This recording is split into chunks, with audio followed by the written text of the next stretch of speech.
Hey everybody, it's Shane, and I'm back in the Airbus A321 Neo. I'm doing something new for a change. I'm flying the first fly-in that I've been part of for United Virtual Airlines. So the goal of this event is to get all of the pilots to fly into um, O'Hare at 2300 Zulu time, which is 2 hours and 90 minutes from now. So in order to make that work, we got to follow a very strict timetable today. Our stream time has to be right, our push time has to be right, and our takeoff time more or less have to line up for us to get there on time. So I think I've got that all set up. Let me see here. So yeah, I got the times written down on my sheet, so I get it right. And I'm flying Airbus today, so I have a lot more desk space than I normally do. Right, I got the side stick over here, throttles, and a lot of room in between, which is really nice. That's one thing about flying Airbus that I don't get on Boeing or MD-11s. Right, more deck space or desk space. In fact, I can even move these throttles a little bit closer, make it easier, so I don't have to reach so far. All right, cool. All right, guys, let's go ahead and run the whole setup here and get moving. All right, initial cockpit prep. We have basically 25 minutes to get this going here. Battery, start power. Unstated lights, the test, arm, crew supplies needs to come on. ADIRS. Okay. Nice. And an APU fire test.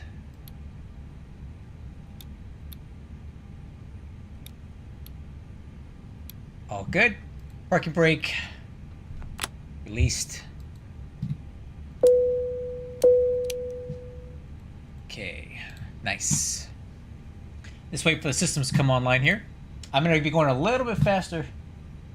How do you have the X checklist? Oh, well, it's a plugin that's free. You can download it, and I make my own checklist for it because I like the way my checklists work for me. These are not official. These are not necessarily airline standard checklists. They're what work for me for all my flows since I do all this single pilot stuff. All right, so let's go init request.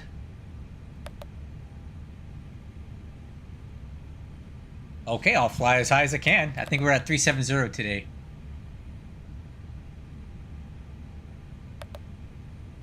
Okay, performance data uplink.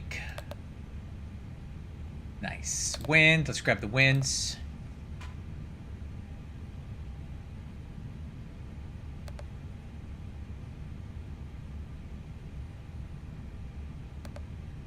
Nice, perfect. What do you mean, a mod for the cockpit enhancement? I'm not really running a whole lot of mods right now. Okay, performance initialization is set. Weight and balance, let's confirm over here. Set to current. All right, let's confirm that with our flight plan here. We have 179 passengers on board today. Fuel should be 17.3. Cost index 56. Flight level 370, Denver. Perfect. All that checks.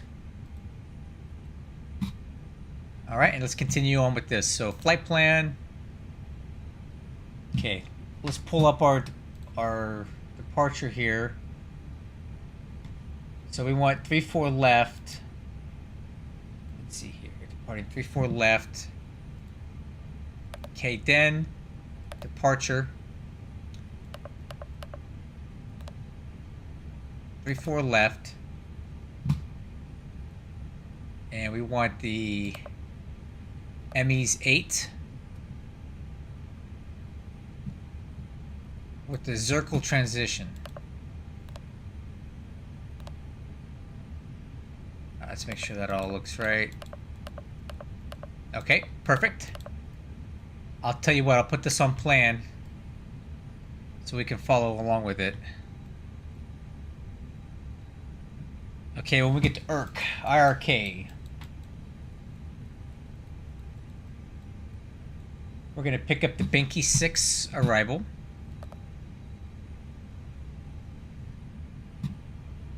We're going to be looking for now for 27 right. That's subject to change, but we'll go ahead and plan for that for the time being. So 27 right. I don't know if this is the best arrival for this, but we'll try it out. ILS 27 right. That doesn't seem right at all, does it? 27 right. I'm thinking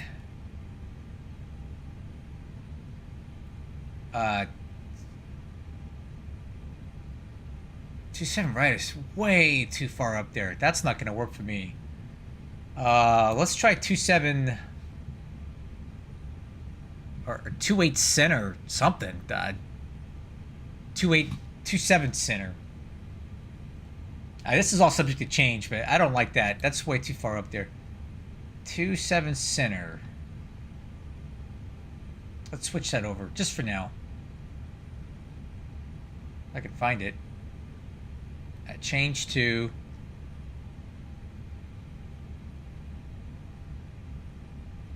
much better. Okay. And then we'll plan on the ILS 27 center from final. That's better. Okay. ILS 27 center. Again, we'll make it reassigned. ILS 27 center. Benki 6.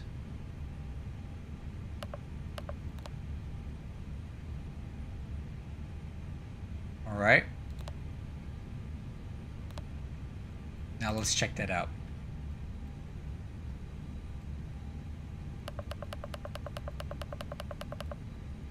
Okay, so from ERC. See, it didn't load the arrival in there.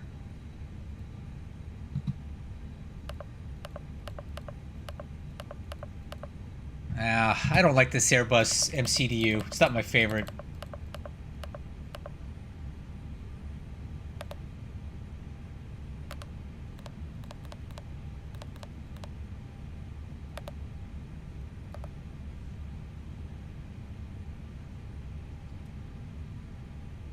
Like, where is the transition here? I don't understand why it's not putting that in there.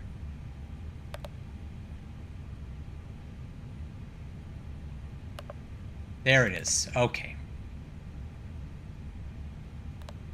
Way better. Okay, now all the dots are connected. So flight plan is good.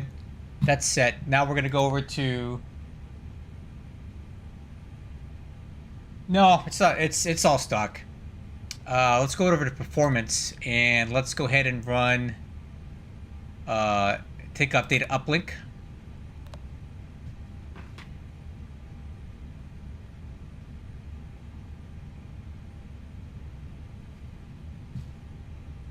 And then while we're doing that, I'll pull up the weather here at Denver as well. They've had some stuff for departure and confirm that. So the wind is actually 310 at 3. Temperature's dry. Temperature is 16. And the QNH is 3015. 3015. Okay, let's try this. Okay, alright, let's try this then. 16 Celsius, 3015. Okay, I'm gonna give it one more try and I'm just gonna let it go.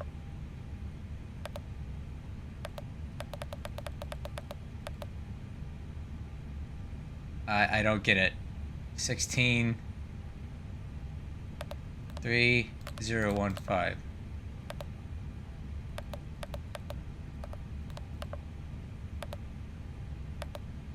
Whatever, I don't care.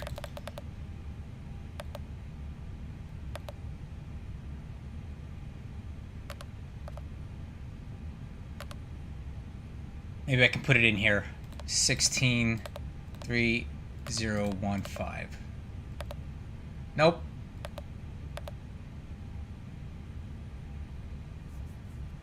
Fine, I'll take it. 310 at 3. I'll take a Boeing FMC over this thing any day. Flaps 1 down. Okay, flex 48. And we're going to go with that. So V1 is 150, rotate 151. V2, 152. Flaps retract speed is 151. And the slat retract speed is 207. Clean maneuvering is 222. Good. MCDU is checked and set. Final cockpit preparation checklist. IFR clearance, we have that now. Let's take a look and see what we got. So this is our PDC. We are cleared to Chicago O'Hare via the ME's 8 departure, Zircle transition, climb via SID. Expect 370, 10 minutes after departure. Departure frequency is 12765. Expect 34 left, contact 12185 with ATIS for push. Okay. 12185. That's going to be ground, I believe. Runway 25, taxi via Alpha November Golf. All right, let's get the other frequencies that we're going to need here. Runway 25 via Alpha November and Golf for Denver 1421. Approach is on 12035. New England 1646, there's traffic ahead of you, Airbus A320, yield to that please. Yep, we got it. We actually made the wrong turn for 1646. You still want Okay. on Alpha November? All right, TCAS. Now you Squawk can code continue on is Air 1's traffic. 3703. We can go on Bravo 370. to your, to the Oops. ramp and we'll caution the American. 3703. Sorry about that. Radios are set. No Fuel worries. quantity is checked and set. MCDU checked and set. So let's get flight plan on the left and performance on the right. Okay, Wixer panel. PWS is on. Wixer plus T. Leave that all auto. FCP airspeed and heading are managed. FCP altitude. Let's go ahead and check the SID and see what the top altitude is. 230. So we'll set 230 for now. Okay, altitude set. Altimeters 3015. Denver ground 1646 is Bravo 44 occupied. Not as far as we can 3015. tell, Set. but, Departure briefing. All right, might crew. be by We someone are. else. I haven't put anyone there. Okay, I was going to take it. It looks like a United spawn down. I'm not sure if that's one of yours, but All right. we'll go right next door to Bravo 46. We are currently Okay, yeah, at it's pretty hard Denver. for me to see the exact gates people are at if they haven't called. We're in, gonna so, expect takeoff from gate of your choice. 34 left, so not too long of a taxi for Denver. We'll plan on pushing on to Bravo November, taxi down to Whiskey Bravo, left on Delta, right on Whiskey Alpha for a departure on 34 left on the ME's 8 RNAV departure. The instructions here for 34 left 48. are climb on heading 353 to intersect course 059 to Nugs, then on track 080 to cross high def, out of below 10, then on track 098 to cross Bristow, out of below 12. United 478, runway 25, taxi via Alpha Alpha Golf, hold short. And track 07 to Sniper, 25 via Alpha Alpha Golf, hold short Golf. United 478. and then we need to cross gas at or above 14,000. So actually what I'll do is I'll set the initial altitude to 10,000 feet so we don't bust that that constraint there. All right, APU, let's go ahead and start it up. All right, before start, pushback checklist. Once I see that the door is open, we'll go ahead and turn on the APU. Hey, Tweedle man, welcome aboard. Good afternoon, unit 2013 Heavy out of 35 Okay, left, Mike. and Taxi, APU Bravo is 38. starting now. Okay, Okay, Forward 2013, engine, welcome Denver. doors and taxi windows. to Parking, Mike Alpha November. Mike Alpha November Are to closed. parking, 2013. Electric hydraulic pump on. Fuel pumps United 478, there's traffic passing on. right to APU left. bleed. It's a American A320. On. External Commander power. Wait on the APU gen to come online. I can follow the American A320 to runway 25. Follow the American A320 to 25, United 478. Parking brake. APU is available, so let's go ahead and go external power off. Wheel chocks and ground power unit. Removed. American 1421, contact Denver, departure 12035. Beacon light on. Engine Over mode select. to 127.35 Ignition start. for 1421. 12035. 12035, gotcha for 1421. Good day. Okay, let's go ahead and get A cars running. Alright, 3015.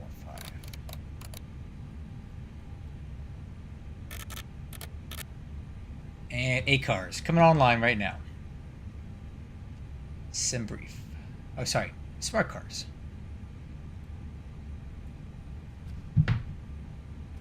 Underground Southwest 3553 requesting push and Oh, we're right on time, guys. Southwest. Our push time is Southwest 13:35, so we're 3553, looking push really straight good back to here. the first line, call me when you're ready for taxi. All right, flying all push back straight back to plug in. back to We're all taxi, set. Southwest Okay, 3553. push to start. Get that in a minute. Southwest 2013. So we're actually ahead of schedule, guys. 3553, My taxi, schedule says we need to push at 13:35, so we got a few minutes to go. We'll probably wait a couple seconds United and 478, contact Denver, departure 12035. push in about 4 minutes. So the timing is critical here, guys. Like I want to get into. United 478, contact Denver, departure 120.35. 120.35 for United. I'm trying to get into Good day. O'Hare at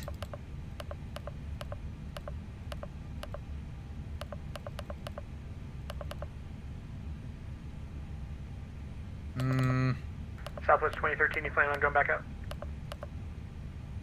Probably the Tulsa, yeah. Okay. This has us Why do that? getting there a little bit later than I thought. Zero time 213. We may need a little push 'em up speed there if that's the case. So tell you what, if that's the case, let's go ahead and push now. Great news, Captain. Your tow's coming. Denver ground, Delta 249. All right, and information. 23 ready for push and start. Let me get my clipboard here. Check your transponder, please. I just flipped it on. Sorry about that. Give me a second or two for its update. All right. Looks like the doors and hatches are closed, and we're ready to connect. Okay.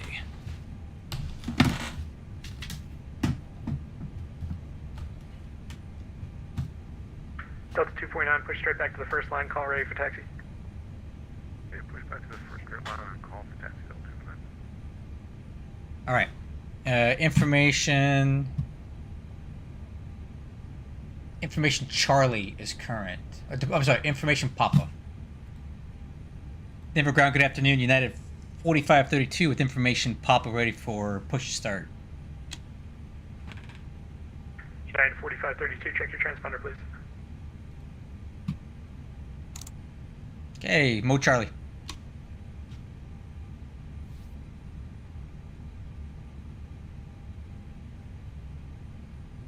Good day to you. Welcome aboard. United 4532, looks like I got you here going to O'Hare, correct? Hey, firm. I push straight back to the first line, call me when you're ready for taxi. Okay, we'll push the straight, first line. We'll call you for taxi, and we are expecting 3-4 left. 3-4 left, that's what I'm expecting as well. Sounds like Ground to cockpit. Please show me where you want to go. Okay, push back to the first line, which is right here. Tow connected and bypass pin inserted. Release parking brake. All right, crew, let's do it. Starting pushback, and you may start engines. Okay, starting engine number 2.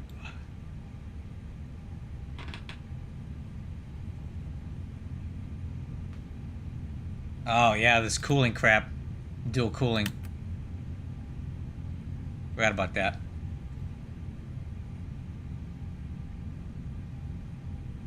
Oh, yeah.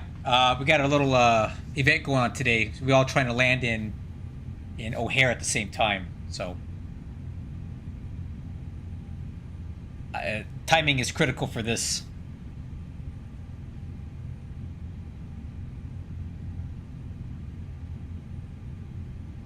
Yeah, these these Pratt Whitney geared turbofans have this cooling thing they got to do before you start.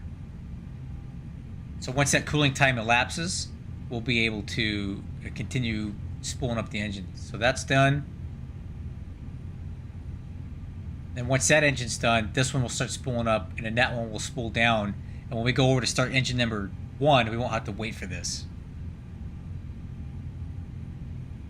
United 4532, just for future reference, the pushback instruction was straight back of the first line. Roger, I thought that's what we were doing here. Looks like you're turning, but maybe that is just being crazy. Copy that. Sorry, I misunderstood it. It just made sense to push and point directly towards the runway we're taxiing to. So just here at Denver, if you're not a heavy, generally you push straight back and continue to face north or south.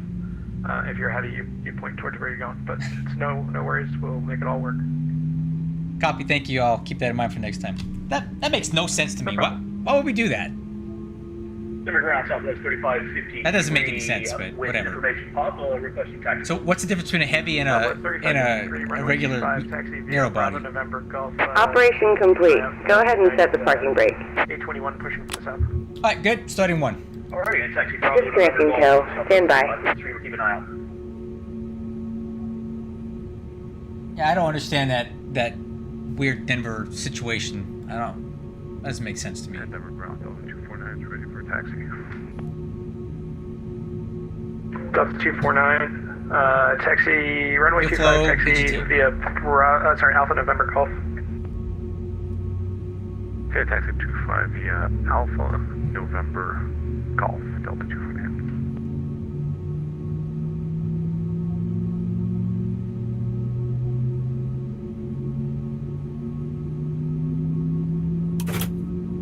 Southwest 3553, the speed limit in the ramp is 10 knots.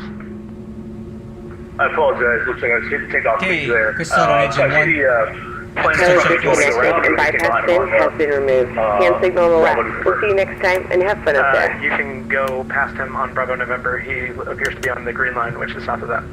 Okay. Roger that. Southwest 3553. Okay, we'll wait for the ground signal. Oh, 1-2. Okay, I'm used to doing 2-1, but I can do 1-2. All right, flaps up, takeoff. Flaps 1, speed brake handle armed. Transponders on, taxi clearance.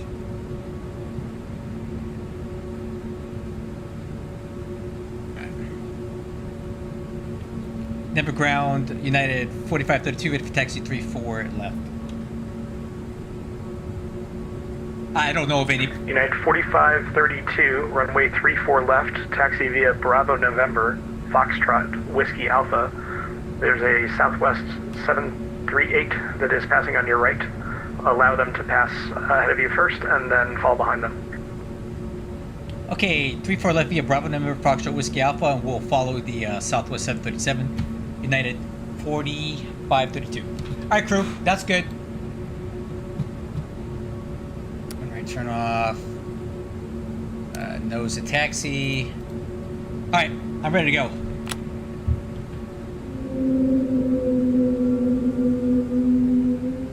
That makes sense to me. I could do 1-2. Okay, nose wheel steering. Left, right, brakes. Are checked. Let me get my taxi chart up over here so I don't lose where I'm going.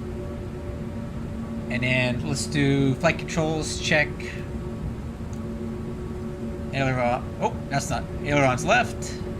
United 4532, sidestep one taxiway to your right, please, Bravo November. Coming right. Thank you, sir. Man, this ground control is not messing around today, huh? Alright, rudder left, rudder right. Alright, flight controls are checked.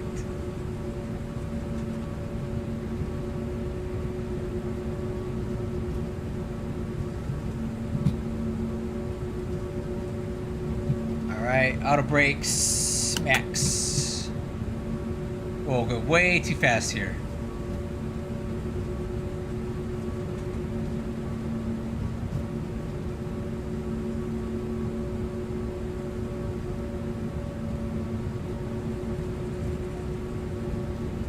Alright, he said Foxtrot, right? So this is Golf. We're going to continue on to Foxtrot.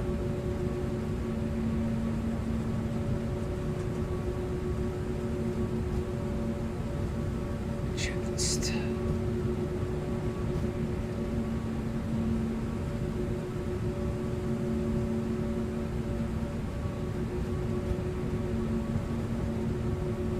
Delta 249, contact Denver departure 12035. Over to departure for Delta 249. Thanks for your help. Very welcome, thanks for coming.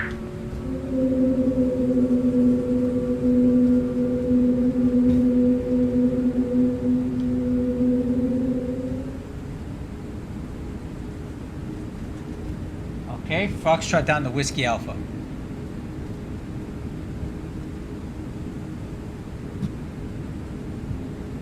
Yeah, this is the stock Denver, and it's got some issues for sure. You got street lamps and stuff on the way. One of these days I'll spend the money for the payware version, but it's kind of expensive, and I don't fly out of here enough to really justify it. Southwest 3553, contact departure 12035. Over to departure, appreciate the ATC. Southwest 3553. Have a good one. That's weird. I had a flight plan scheduled for Taiwan earlier, but that's not what I'm doing now. I ended up not flying that flight. I think it's confused because there's two different flight plans in the system for the same call sign. I normally use United 4532, stop your taxi. Hey, holding taxi. What's the issue here? Okay. United 4532, I got you going to runway 34. Do you have something different?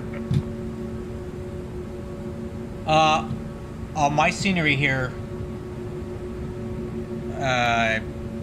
Standby. I know where's. Did I miss something?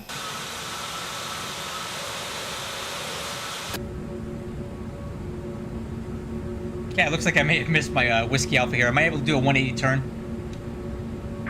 So what I'm going to have you do is, as long as we're all on the same page, you're going 34 left. Taxi slightly head to the southwest, and then you're going to turn west into the de-ice pad there. And once you do that, you can go north and then west again on Whiskey Alpha. Copy 3-4 left. We'll make that right turn into the de-ice pad back on Whiskey Alpha. Sorry for that. Wow, you can see I don't fly out here very often. It's no big deal. If you need a progressive, I got tower view up, so let me know. Copy. We'll let you know. Thanks. Well, I was seeing Whiskey Alpha. Yeah, 1534 with Papa. We're ready for push and start. Yeah, 1534. Yeah, I really did. Push straight back to the first line. Call ready for taxi. Straight back first line. Call for taxi. Yeah, 1534. I'm really not having a good day today, guys. Sorry. This is not standard. I don't fly out of Denver very often, but that's not really a good excuse. I saw Whiskey Alpha on that sign, and I thought that's where I was going. Frontier 3138, stand by.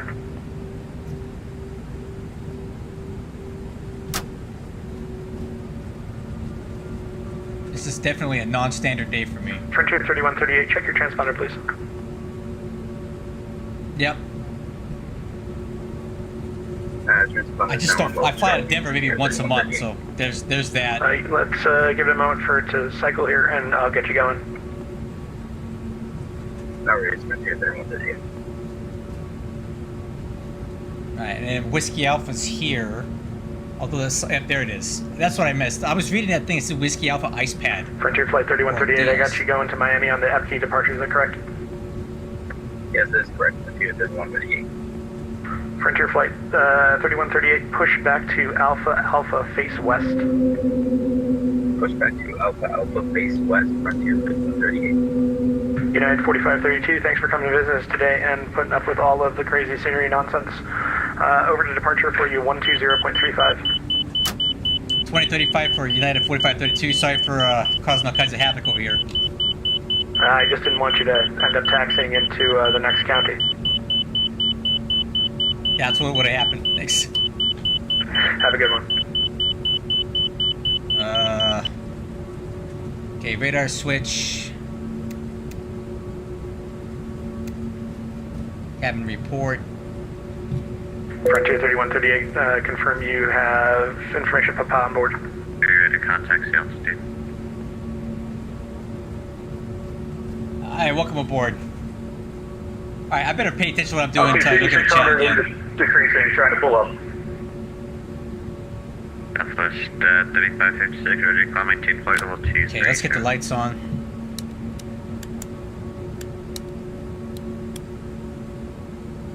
Climb maintain 230 Southwest 3553. Alright, let's just get in the air, man, before I mess this up anymore. Denver departure, good afternoon. United 4532, ready to go 34 left. United 4532, Denver approach runway 34 left, cleared for takeoff. Cleared for takeoff 34 left. United 4532. Oh! Takeoff config. Let's check that real quick. Alright, check off config normal.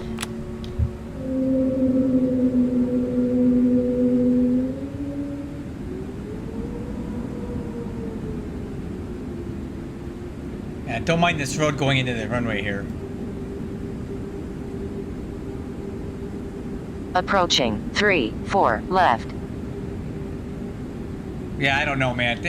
It's stock scenery, okay? Give me a break. Delta 249, contact center 127.65. Over to 2765 for Delta 29, thanks, Brado.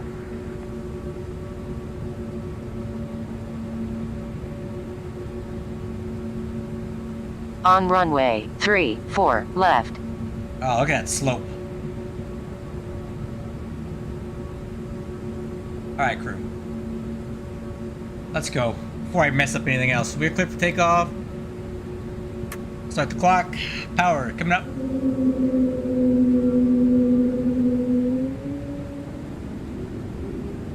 Okay, stabilized. Set takeoff thrust. Manflex 48. Okay. Manflex 48 SRS runway auto thrust blue. Thrust set. Check.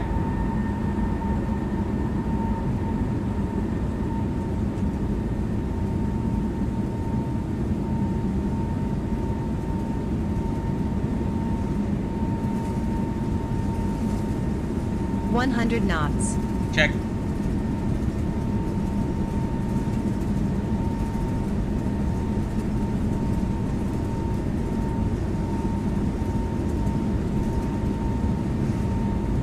V1. Rotate. Positive climb. Gear up. Okay. Everybody relax now. Nav. Hey, Nav. I need to adjust this Airbus call out thing. They talk too much. A lot of stuff I can call out myself.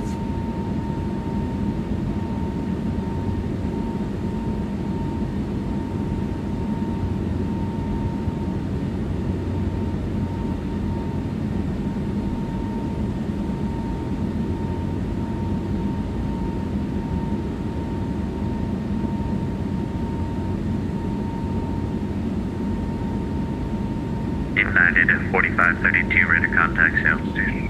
Climb through 7,000, United 4532. Okay, climb thrust. Climb. 4532, roger, climb maintain flight level 230.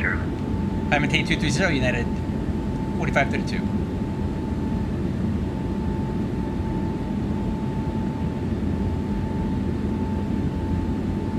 Alright, 230. Open climb.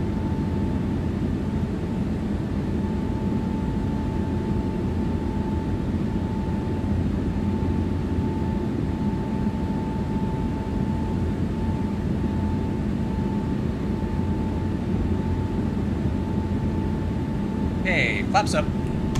Flaps 0. Speed Flap zero. check flap 0.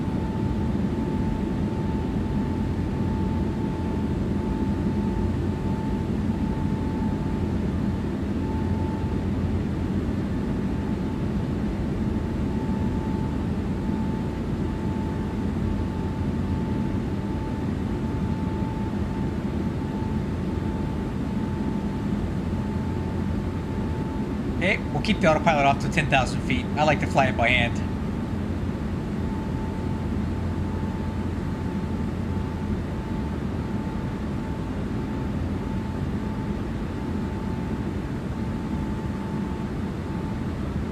Okay, there's 250 knots.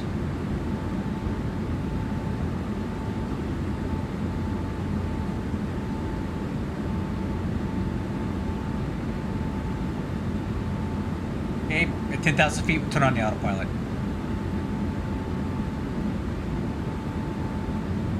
Okay, autopilot 1. After takeoff checklist, landing gear is up, speed brake handle. Disarmed, flaps are up, exterior lights.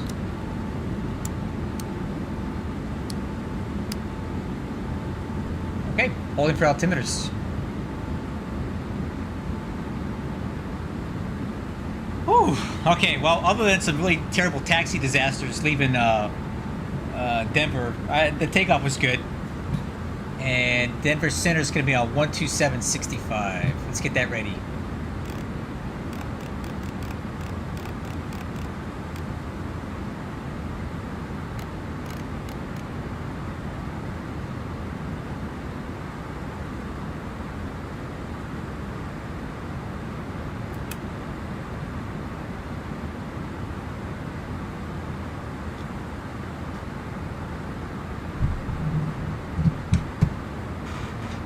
Alright, let me get caught up on the chat here. Let's see.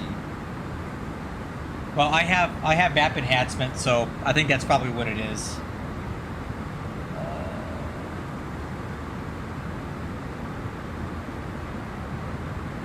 I bet the A321... 4532, contact Denver Center 127.65. 2765 for United, 4532, so long. 0.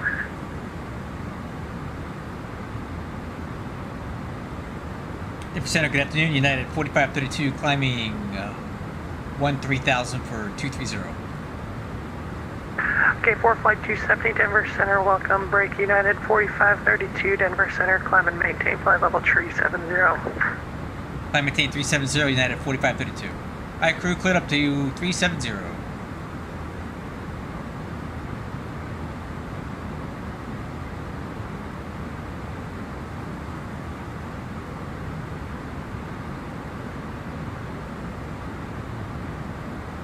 Oh wow. It shouldn't trigger alpha floor because the angle of attack and the pitch are not always going to be the same, right? So if you're climbing at 30 degrees pitch, but you have a lot of airspeed, your angle of attack into the air is still going to be low. So alpha floor shouldn't come in, I don't think. Alpha floor should be AOA, not pitch. And those things aren't always the same, you know what I mean? You could be climbing at a 30 degree pitch with a very low angle of attack because you're coming into the air at a low angle, For right? flight 270, Right, DF climb got a speed 300. flight rerouted fast, ready to copy. Looking good so far, crew? We're ready to copy for flight 270. For flight 270, clear to the Aspen Airport, direct meter VOR. Too many beeps, sorry. Direct to the fixed Truel, Tango Romeo, Uniform Echo Lima. Direct to the red table VOR, Delta Bravo Lima, then direct. Oh, well, I would think if you're following the flight director, you can just pitch down. The flight director should help you keep your speed, right? SRS. For flight 270, read back Anyway, track. whatever. I'm not an Airbus guy. I'm a Boeing guy. 5 Bravo Tango, request lower.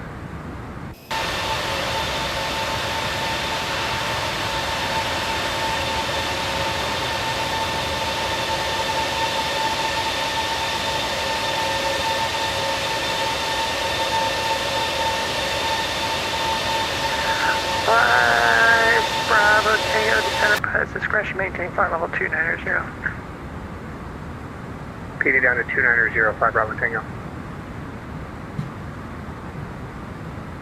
I don't think they did it for fun, man. You talk about Air France 447. I don't think that was a lot of fun for them. Citation 5 Bravo Sierra, back with you. All right, Citation 5 Bravo altimeter Sierra, welcome back. standard. We'll cross-check at flight level 190.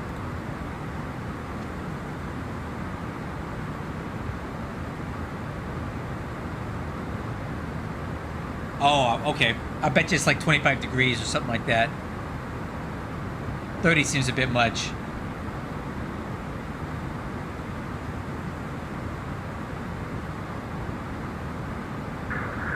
Delta 1145, descend via the Ski 4 arrival, Denver landing north. Okay. Descend via the Ski 4 landing north, Denver, correction Cross Delta check 1145. 190, after takeoff checklist complete.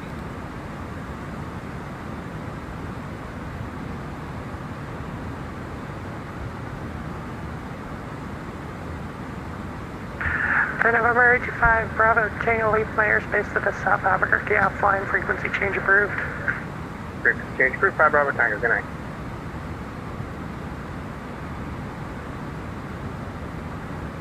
Oh man, those empty ferry flights get everybody into trouble. There's no good that comes out of those ever. That's not the time to become flight test pilots.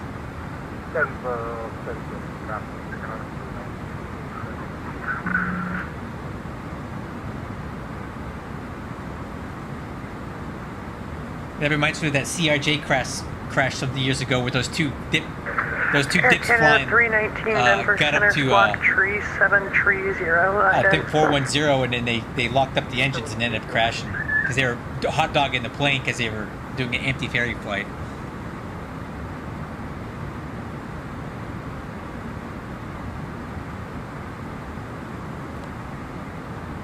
Denver Santa Hello should be within November. Oh, look at this, guys. Beautiful.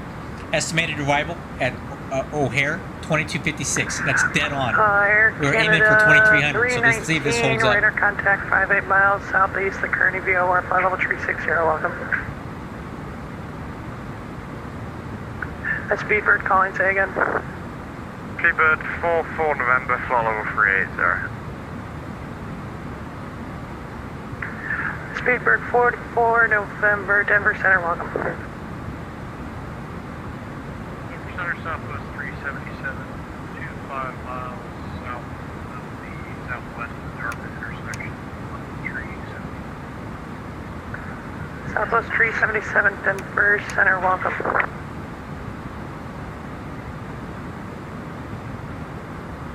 Denver, good afternoon to Speedbird 219, Victor Heavy, maintaining 380. Speedbird 219 Victor, Heavy Denver Center, welcome. Denver Center, Southwest 3553 at flight level 230. Southwest 3553 Denver Center, climb and maintain flight level 360. Up to 360, Southwest 3553. And Speedbird 219 Victor, reset transponder squawk 0744. 0744 at the squawk, Speedbird 219 Victor.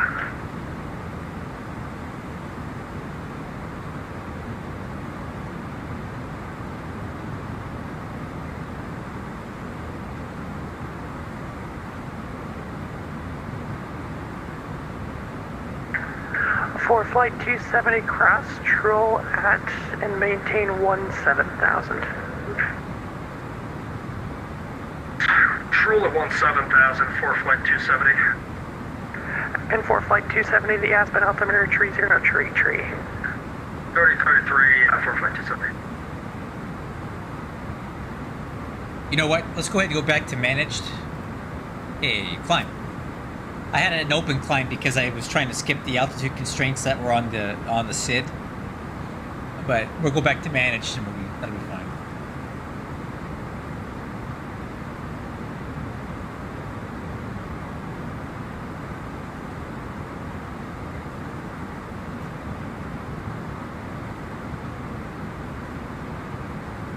Man, that map enhancement sure does look good though. That looks like an airport there. Is that actually an airport?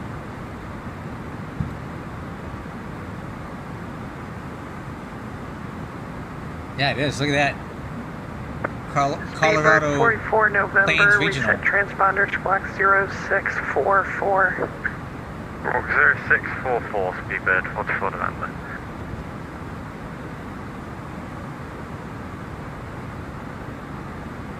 Cool.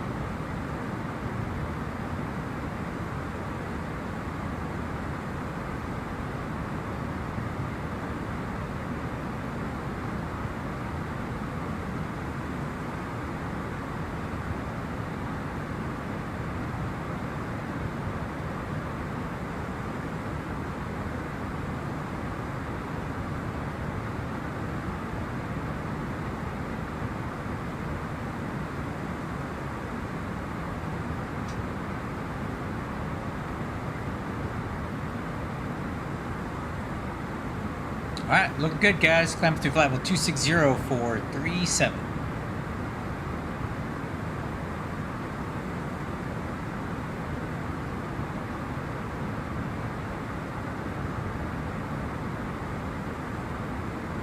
I'm starting to get the hang of this side stick and how much deflection to put in for the takeoff roll. Normally I've been rotating too slowly, but this time I think I got the rotation rate a lot better. Getting better in this thing. We'll just see how the landing goes, right?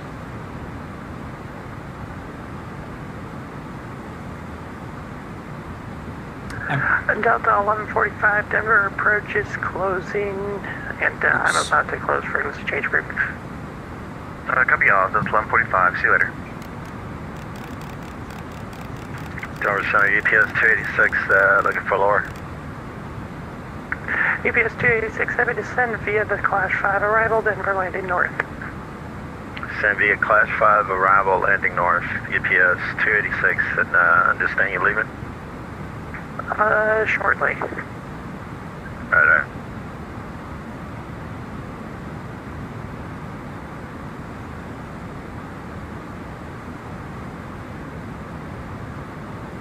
Okay. So pretty dead at O'Hare right now. I hope some ATC shows up for our arrival. That'd be nice.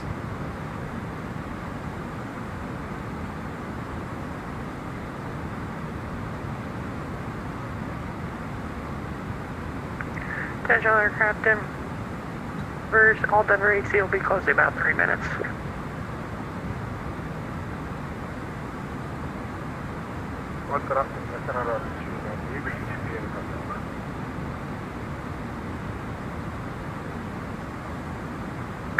Roger, we'll see you.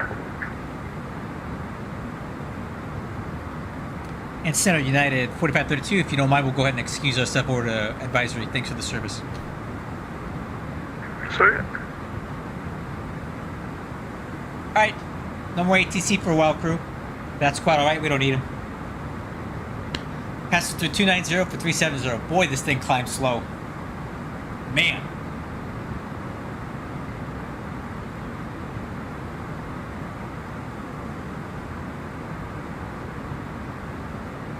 In the MD-11, I would have been at altitude by now. Like 5 minutes ago.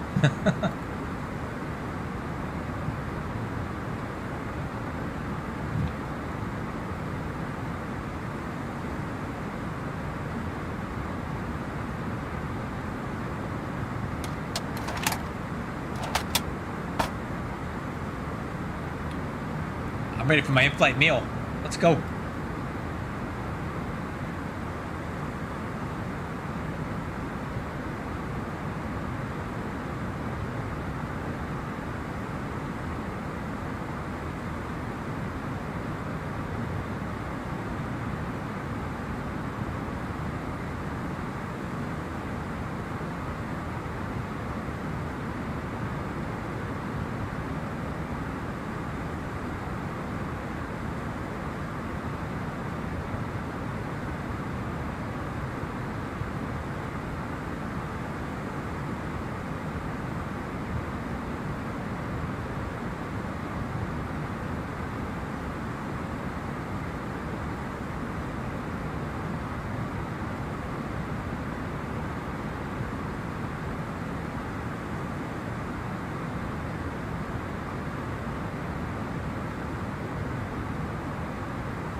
Okay, 320.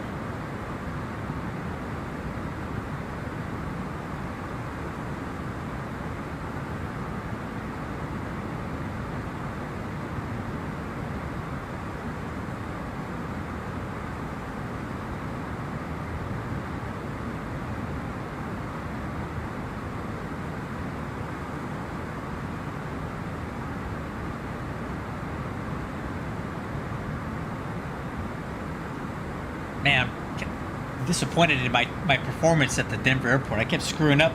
That ground controller was probably thinking I was an idiot. What did I do wrong? Alright, so first thing, let's debrief this. I'm pushing back on the Bravo November, and I did it to the tail facing east because we know we're going to taxi this way, right?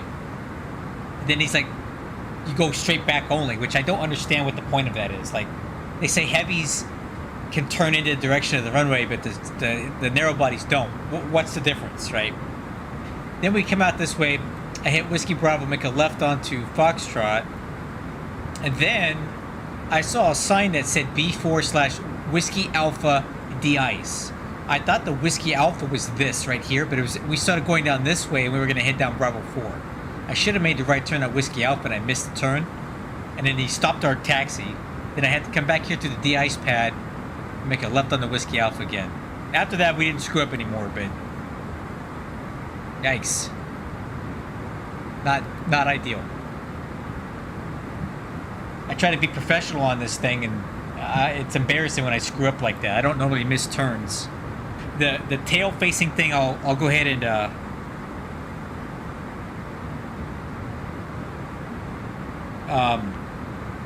the tail facing thing I don't think is a big deal because that makes no sense to me, but missing a taxiway is not great.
That's crazy. What is VetSim Radar talking about here?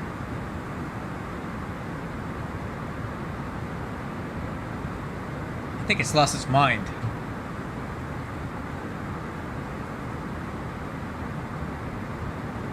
Yeah, I don't know what that's about.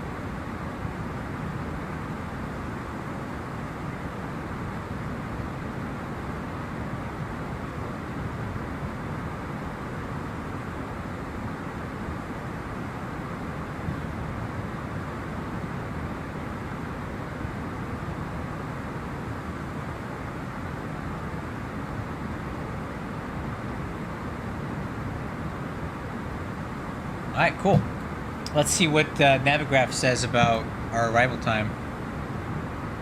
Wait, destination ETA 2234? No, that can't be right.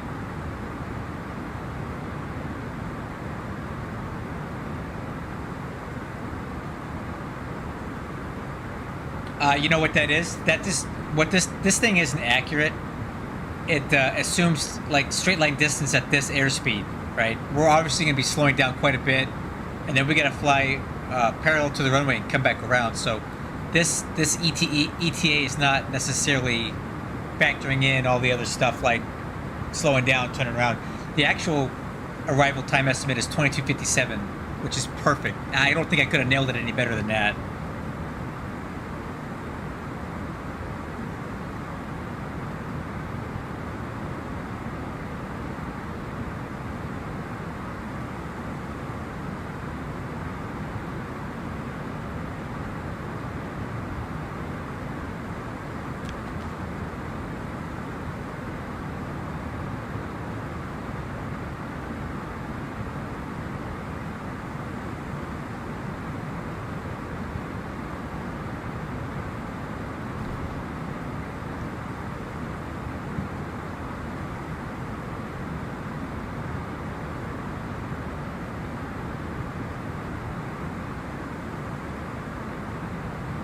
We need some lo-fi streaming music right now. Let me see if I can find some on YouTube that we can listen to.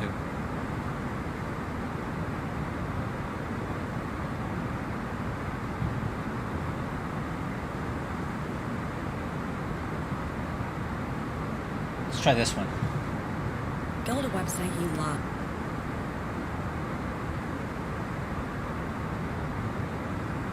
What if I told you this did? Nope.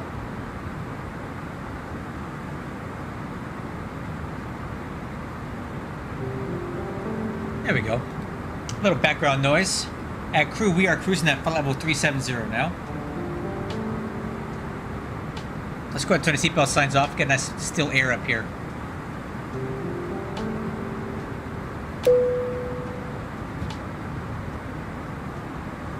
And I'll go ahead and turn the weather radar back to auto here.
I really do love these Airbuses. I didn't think I would ever say that being a Boeing guy. So what I do like is once you have the plane flying, like it just works well. What I don't really care for is the I guess the automation. It's a little too automated for me.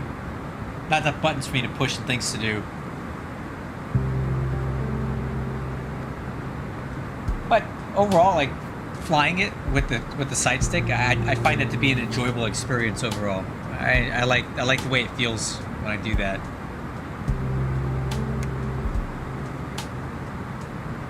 And I'm just happy with the ToLiss overall. The performance is really good. Aircraft looks pretty to me, except for the textures in the cockpit. They need some work, but that's a known thing. That's nothing new.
Pretty gnarly crosswind coming in here.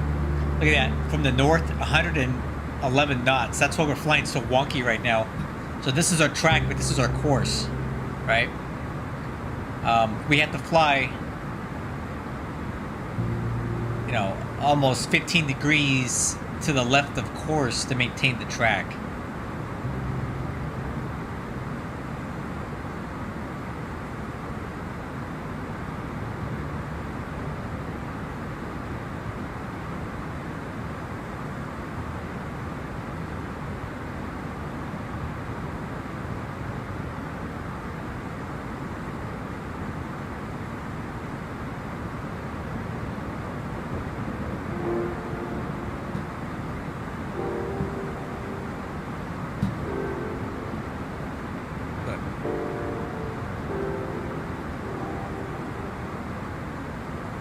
So I got some good news. My Flight Sim Factory A320 Honeycomb Bravo kit shipped the other day, so I should be getting it in the next week or so, or two. And it's going to come with these throttles, the flap and the speed brake detents and handles, and it's going to be really cool. I'm looking forward to having it. I'll need to figure out how to do the reverse thrust on it though.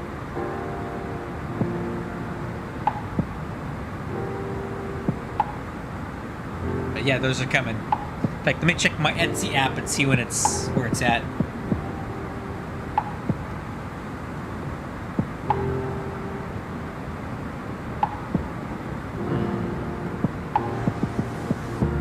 Let's see what Etsy's got to say about this.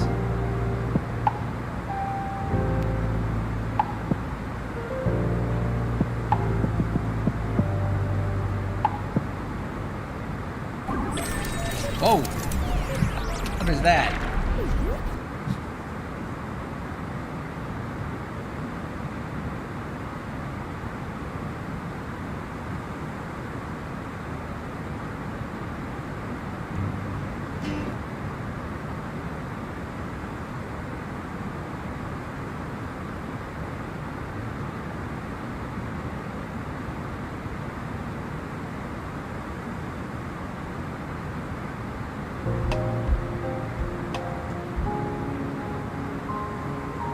Oh, cool.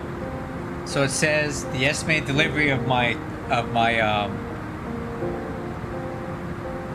A320 set is going to be between the 6th of November and the 19th of November. Wow. Gee, thanks for the 2-week window, I guess. Why is it so hard to give me an actual like delivery date?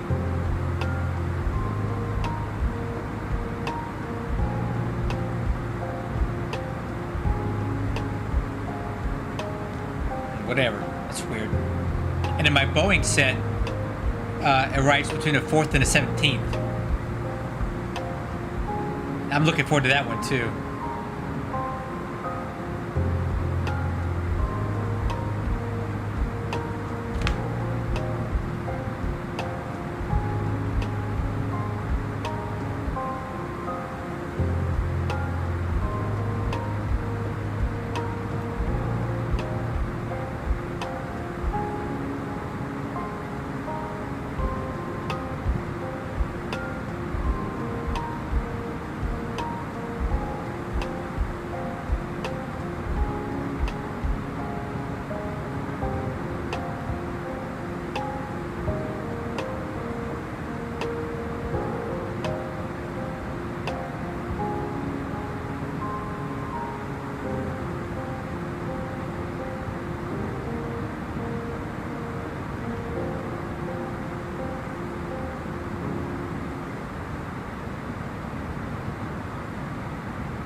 I think it's lunchtime. I'm gonna go raid the galley real quick, crew.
Leftover cold pizza from last night.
Okay, these are all the people coming into Chicago right now.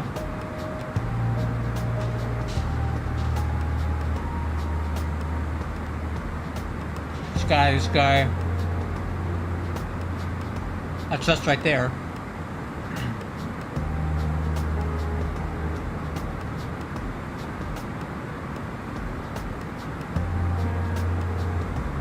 A lot of people coming in at the same time. That's going to be the people from the virtual airline here, I think. These three. And there may be some other people showing up as well later on.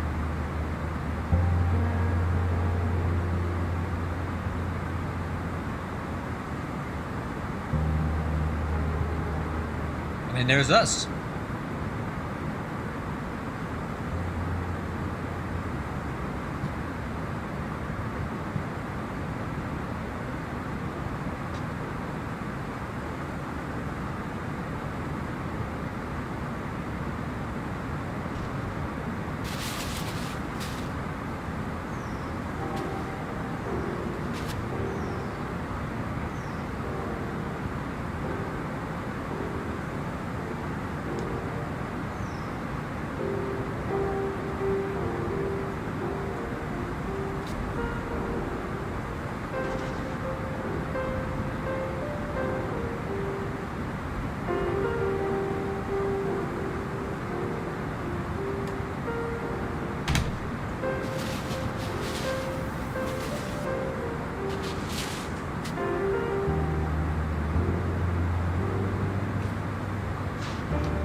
What about me? I'm just eating.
What's that, Lincoln, Nebraska right there?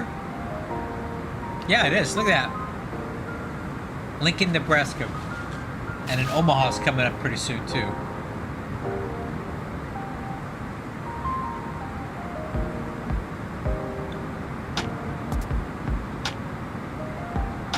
We'll see if we can catch a glimpse of this as we get closer.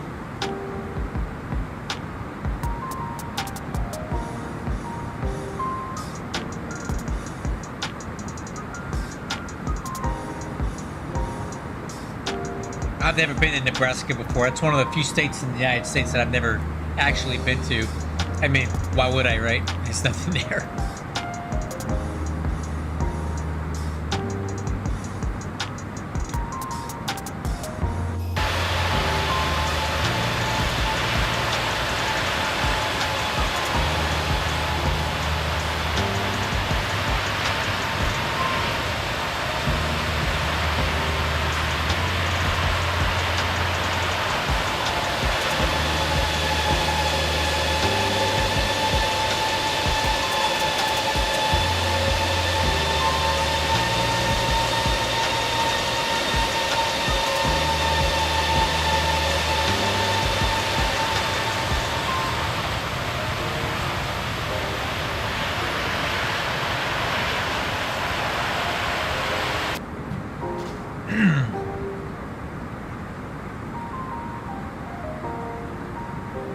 Alright, so let's do a fuel check here. I like to do this every now and then. The next fix we're coming up to is PWE. No, it's pretty quiet today, dude. Honestly. And really, this center never, Kansas City Center, I rarely ever see staff. And once in a blue moon, you'll see somebody there. And the Minneapolis Center is even worse. You never see those guys on either. It's also kind of early in the day. I bet you later tonight there might be somebody on. But I didn't pick when the event's going to happen, so I'm just trying to be a good team player here.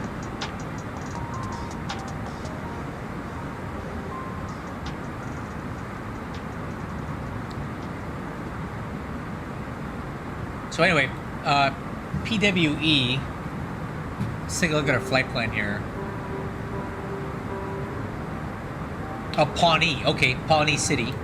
We should have fuel on board 10.2 when we cross that fix.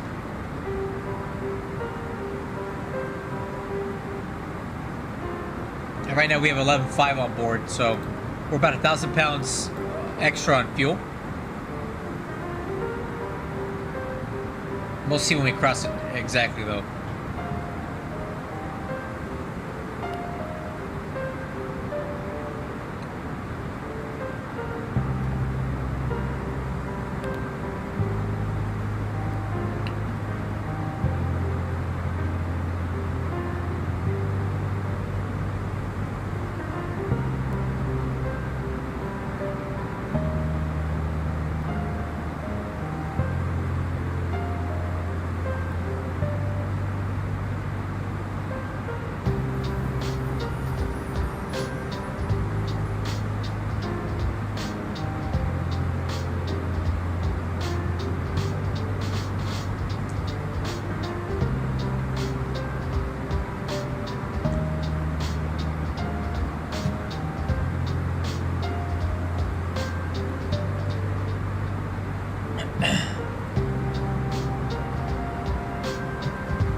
Alright, so 58 miles to go till we get to Pawnee, and then we'll be looking to see what our fuel on board is after that.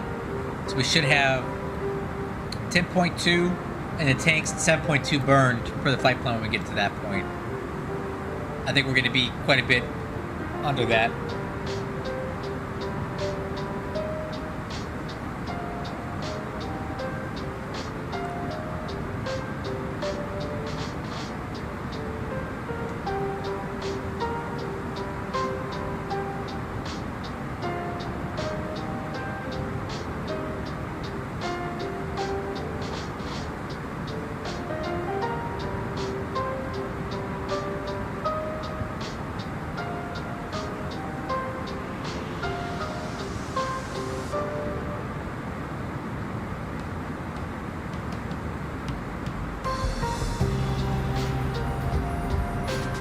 And then Lincoln, Nebraska, out there somewhere. Kind of hazy today. We may not see it. There's a little town called Beatrice directly underneath us. Let's see if we can see that.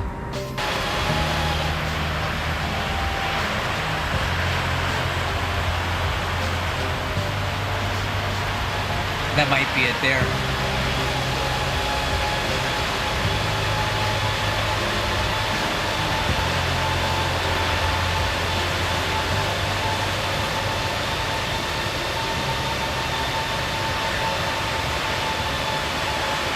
I actually do think that's it there.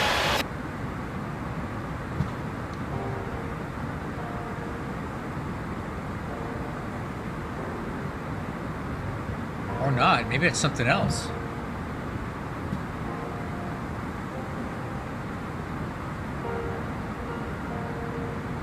Oh, okay, that's Fairbury. All right, never heard of that.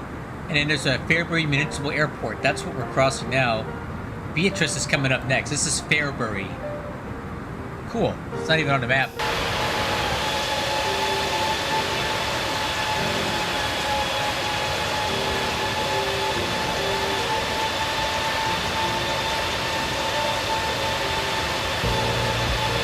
This map enhancement is such a game changer. Looks so good. I mean, I can identify individual cities on here now. Alright, there's Beatrice up straight ahead.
I'm eating some of my kids' Halloween candy from last night. I call it the daddy tax. I always take my cut. I go through their candy and I take all the stuff that I want and I give them I give them the rest.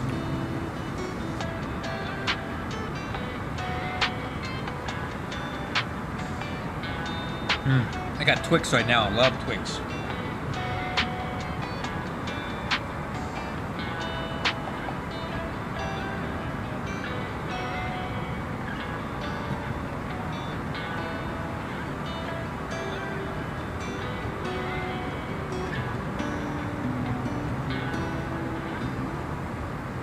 Pawnee City.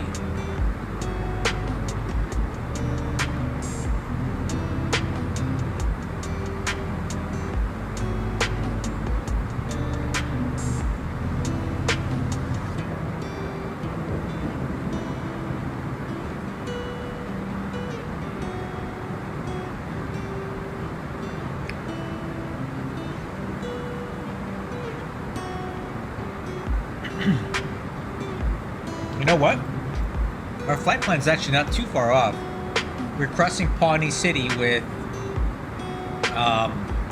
basically 10.8, 10.9, and we should have 10.2, so we're only 700 pounds over on the fuel burn, which is actually 700 pounds under on the fuel burn. That's pretty good.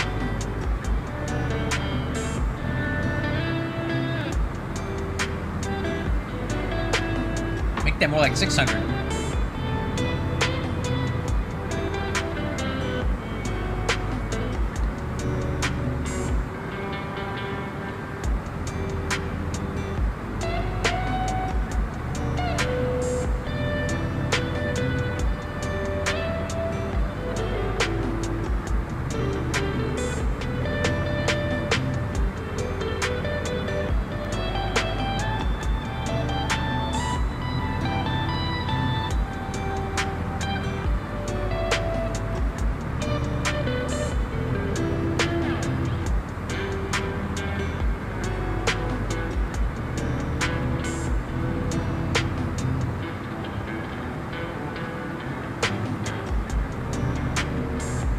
make that 600 pounds. That's great. The sim brief profile for this plane is really accurate.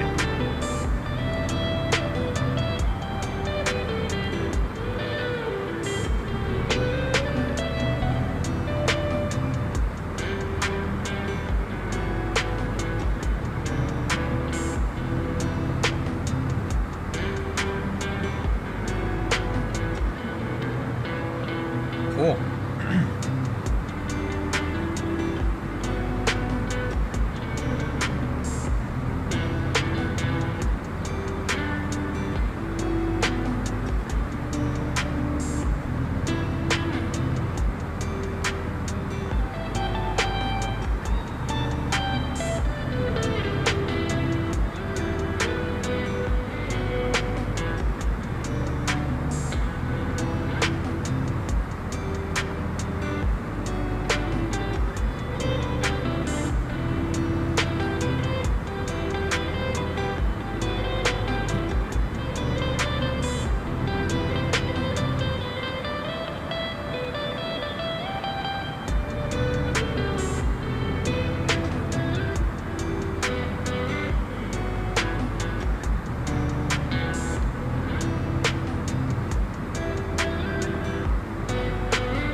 Looking good, crew.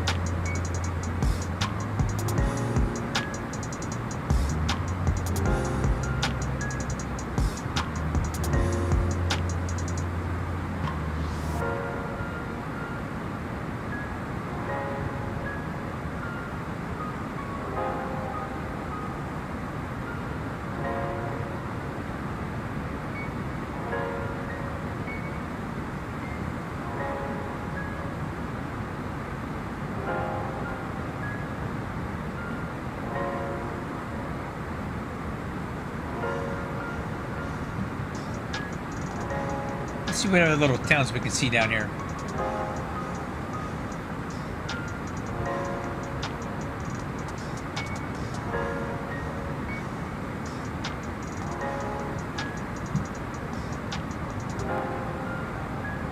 So apparently this thing here, this river, is a border between states.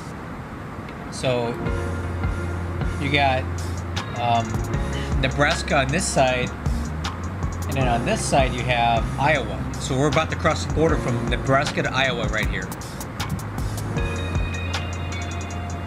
That's pretty cool. I like doing geography as we fly sometimes. Alright, here we go, guys, crossing the border. Can't really see with the clouds though, unfortunately.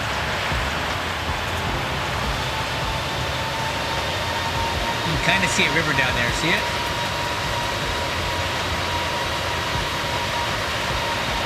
Well, that looks like an interstate, never mind. Oh well. Bottom line is, you're now into, yeah, the river was back there, that was the interstate that we saw, and we're now into Iowa. And there's Des Moines, or Des Moines, however you want to say it. Des Moines, one of my good friends from UPS Virtual Air Cargo. He's a real-world air traffic controller at Des Moines. He was a over-the-road truck driver, also in the Army National Guard as a helicopter mechanic, and he got accepted into the FAA's Air Traffic Control Academy, and he got his dream assignment, which was Des Moines. That's where he wanted to be, and now he's doing, I think he's working tower and ground at Des Moines Airport for real. So really cool for him. I'm really happy for him. It's been great for his family, and it's something he's always wanted to do. So professionally, it was a great move for him too. He's not getting paid right now, kind of like me, but he'll get back paid eventually when the government reopens. But yeah, he's over there at Des Moines. I've never flown in there. I'd like to sometime. Over the road, on the road to air traffic control, man, in about a year's time. Yeah, I think it was better. I don't want to speak on behalf of him, but I do know that it was probably pretty hard for his family. With him being gone, he'd be gone for a week or two at a time. So now he gets to live at home and work kind of a normal-ish life. I am a federal employee, yes I am, and I am not getting paid right now, but I am accepted, so I have to go into work every day for no pay. I haven't been paid in almost a month, but I gotta work every day, go figure.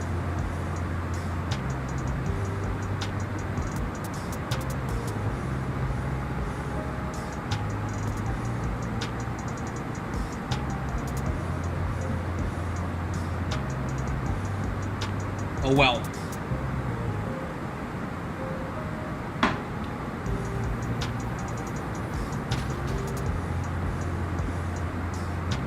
Fortunately for me, I have some money saved up, but a lot of my coworkers live paycheck to paycheck, so they're really hurting right now. I really do sympathize. Living out here in California, the cost of living is high, and I live frugally. I don't have a lot of expenses, a lot of bills, so I've saved up a lot of money over the years, so I don't really have any issues. But other people that have bigger families, or like, let's say they have 2 or 3 kids and the wife stays at home and they're the sole income, this shutdown has been very damaging to them financially, because they don't have the income to, or the savings to write it out.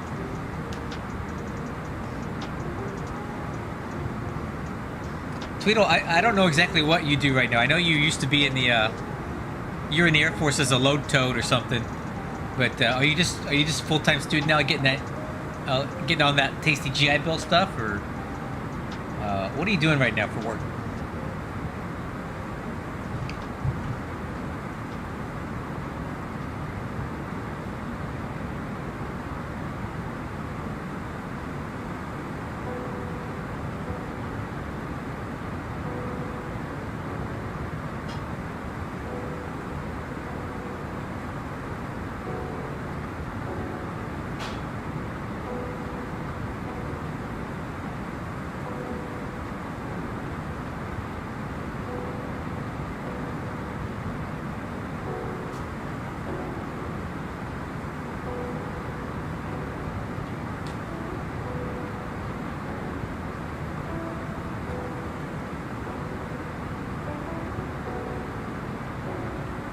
Oh, okay, that's cool. So, what do you... You know, never mind. Not my business. I'll stay out of it. Okay, cool. Hybrid degree program. That's cool. All right, top of descent, 221 miles, 30 minutes. So we got some time before we need to start briefing the arrival.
Oh, okay. Well, I mean, you should be able to get an FAA medical pretty easily. Did you go on their website? You can type in your zip code and you can find a doctor that does them.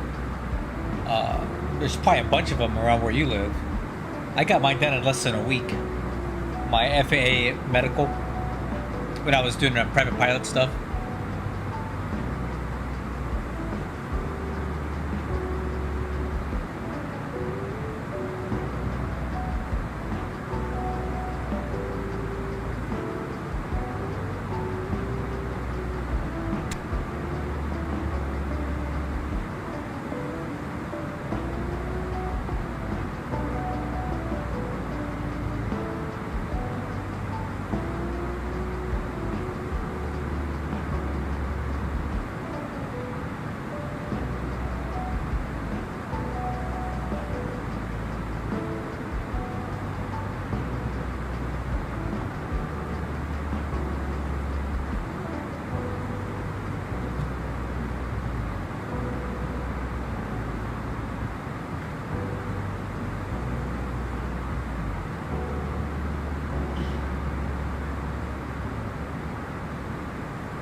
Oh, gotcha. Okay, Dragon. Got it.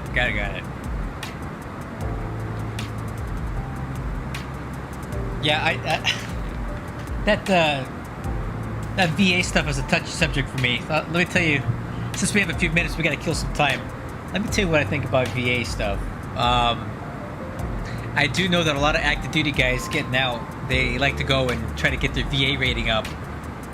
And some of you guys are really able to get some big ratings, right? And then I look at a lot of these guys. So a lot of them, like Palace Chase, right? They get out of active duty and they come into reserve. And then they come to my unit with like 80, 90, 100% VA ratings. And I'm looking at these guys and they're like 25 years old. They look perfectly ambulatory to me. They have no real medical concerns that I can see. But he got a 100% VA rating. And meanwhile, I've been in for 24 years. I've been in the Army, deployed to Iraq, multiple deployments in the Air Force, working slave hours on tankers for 15, 20 years, and I have a 0% VA rating. And meanwhile, I'm trying to figure out, what did this crew chief guy that just got active duty, who was on for 4 years, what did he do that he got so jacked up that he gets 100%? But I got nothing for 24 years of service and I'm still in. It just seems kind of sussy to me. I'm not saying you did any of that stuff. I'm not accusing you of anything. I'm talking about other things that I've seen about people getting their VA ratings, and I'm just like, this looks like some fraud ass shit to me. Excuse the language. Some fraudulent stuff, because like, there's no way that guy did more than I've done, and he's that messed up that he needs that kind of rating. For me, my job depends on me staying in the military. Like, I'm a dual status technician, so I have to be in the military. So if I go to VA right now and start making all kinds of claims and start getting myself a high VA rating, I could very well get kicked out of the military, because what will happen is the clinic, when I do my PHA, they're going to say, oh yeah, okay, I see that you've claimed all this crap and you now have a 100% VA rating. We're going to discharge you because you're not medically qualified anymore, because you're saying this and that and this and that. So I'm not personally willing to risk my full-time job for a VA rating. It ain't worth it to me.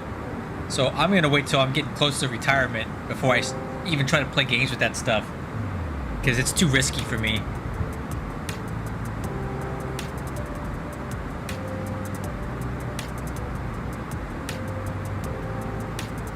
Well, if you think about it, you got to look at it, right? Because I'm in senior management, so I see how this stuff works. If you broke both your hands, but you fully recovered and they're fully operational, why should you get any VA rating? The disability rating should be for something that causes you to be unable to do certain things for the rest of your life, right? If you broke both your hands and you couldn't use them anymore, like they were so broken that you can't drive, you can't eat, you can't do anything, you should get a 100% VA rating, because you're so disabled from your military service that you can't do anything anymore. You can't work, you can't function normally, right? But if you broke both your hands and it was during on duty, you'll get your line of duty for whatever that's worth. But if you're fully recovered and your hands fully work and you have no lasting issues, why should you get any VA rating for that?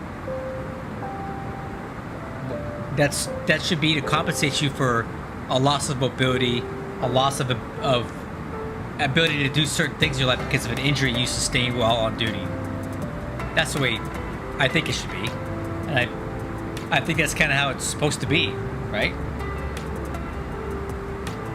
If I broke my leg running a mile and a half on a PT test, I get line of duty, I'm on Medcon, but then my leg heals up and I have no lasting permanent damage from that. Why should I get a VA rating for that? It's not stopping me from doing anything. I can still do my job, I can still take my PT test. Why should I get 100% or 50% for an injury that's no longer injured? That's my point of contention with VA rating, disability ratings. But unpopular opinion, I know. So don't put any stock into what I'm saying. They very well could just be being salty that I don't have one.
Yeah, I'm sure you're fine, man. I wouldn't worry about it too much.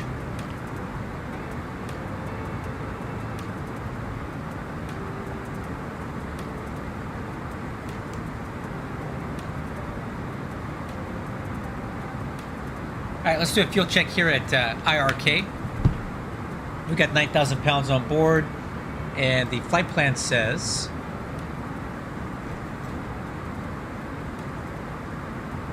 it's Kirksville. We should have 8.3. 8.3 with 9.1 burn. So again, we're about to cross this fix with about a bonus of 600 pounds of fuel. I'll take it. That's a couple minutes of flying around if we have to go around, right?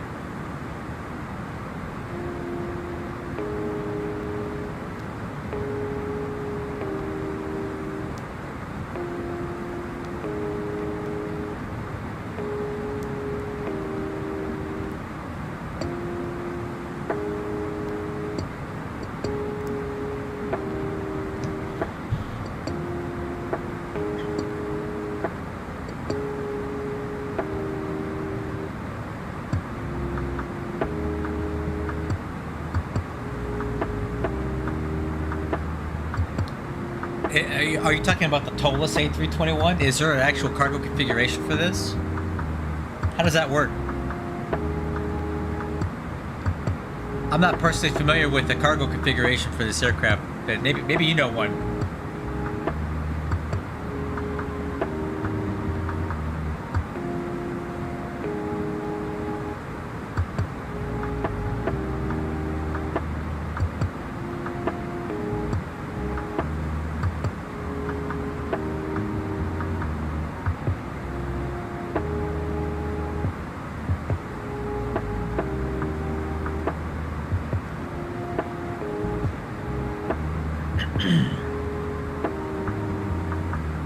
Okay, top of descent, 122 miles, 20 after. So in about 10 minutes, we'll do our arrival, descent and arrival discussions, briefings.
Really?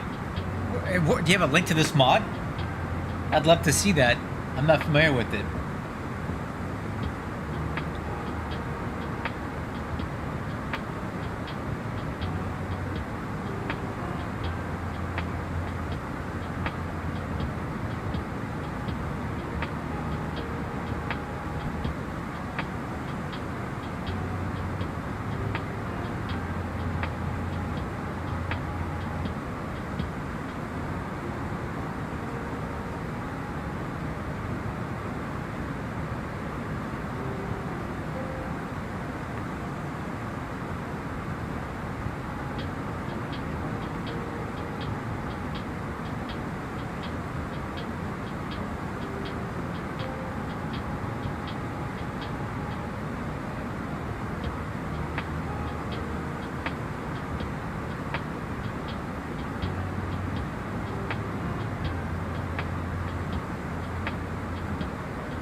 Yeah, let me see that thing. I want to see what that looks like.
All right.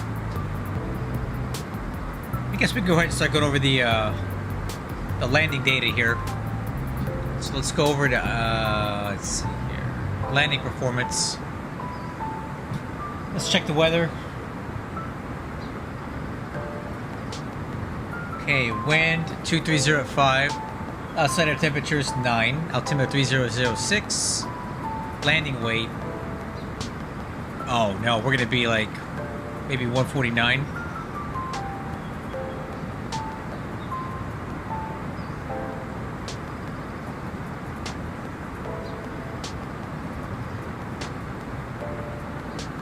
Okay.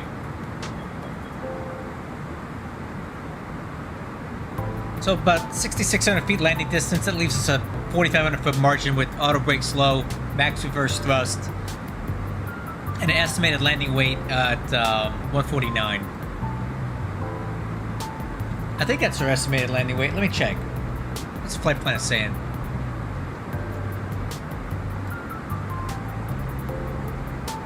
Yeah, oh yeah. 149. Cool. Landing data is checked. Arrival briefing. Alright, crew. We are inbound to Chicago O'Hare on the Benke 6 RNAV arrival. So we're already on it right now when we cross Kirksville. We're going to cross really at above 240 Bedford, 220 Barlaw between 20 and 23, Benke at 12. And then we're going to be landing west, so we're going to hook her right here at Peta. And then we'll start figuring out what altitude we want to send down to here. I'm thinking probably 6,000 feet or so, because we're going to come back around and pick up the ILS 27 Center into Chicago.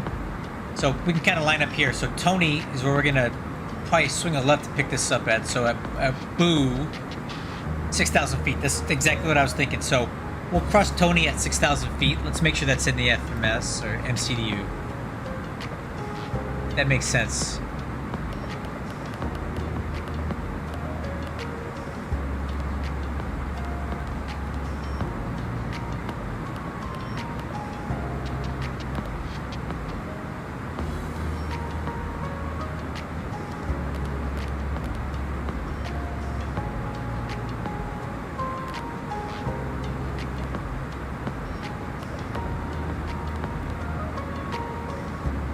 Did I not take?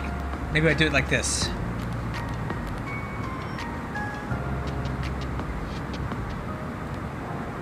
Okay, that doesn't work.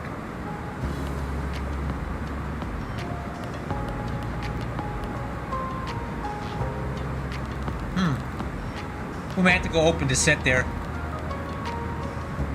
See how it goes.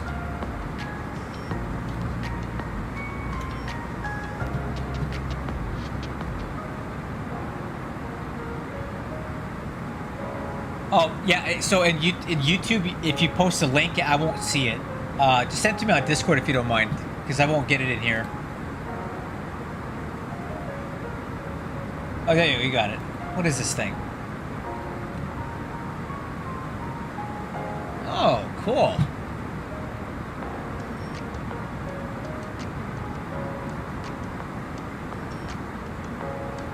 Huh, that's neat.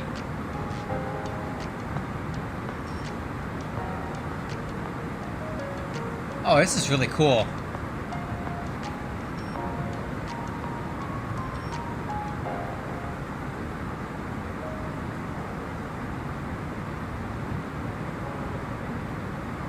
Ah, this is cool, dude. Yeah, keep that in mind. Uh-oh, what? Oh, auto ATC, I don't care about that. Anyway, let's go ahead and brief the approach. So this is the ILS 27 center. RVR is 1,800 feet. Decision altitude 853 Barrow. We're probably gonna fly around to Tony and make a left turn to pick it up at Boo. So 6,000 to Boo. Continue stepping down. Continuous descent down to Driscoll. 2,200 feet. We're gonna pick up a 3-degree glide path to the runway threshold. Touchdown zone elevation is 653. RVR is 3,400 feet from the airport. And this approach is climbing 1,100, then climbing right turn to 4,000 on heading 290 to the Chicago Heights. Oh, heading 290 and Chicago Heights VOR radial 322 outbound to Yukon 48 DME and hold. Okay, got it.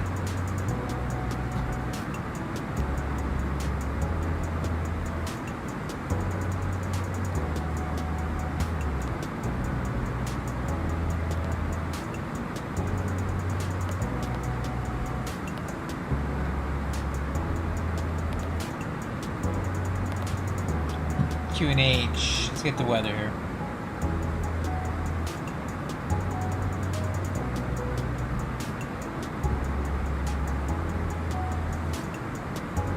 .3006. The wind 2305.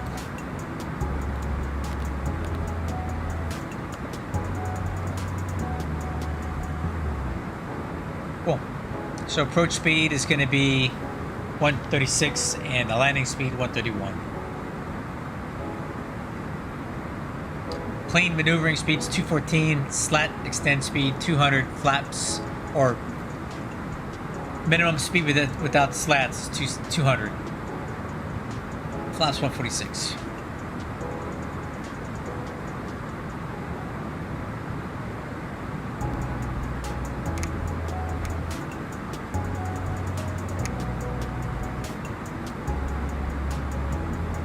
Alright, crew. Seatbelt signs. Alright, we're going to be descending here in a few minutes. Get everybody in their seats. Thank you.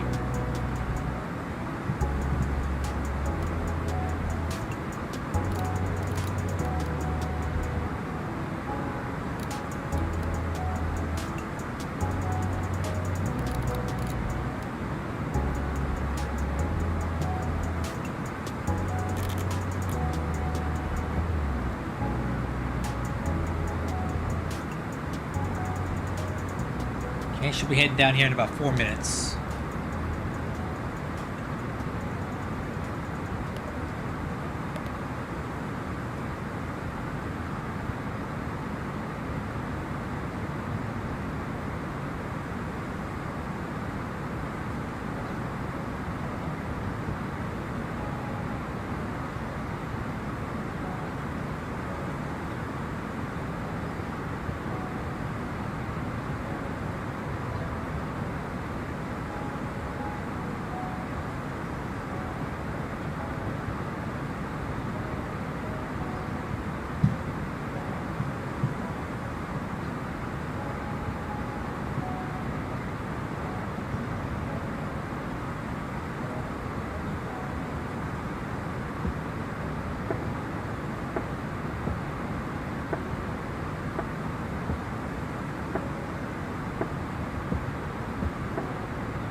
Wow, look at that. That's a screenshot.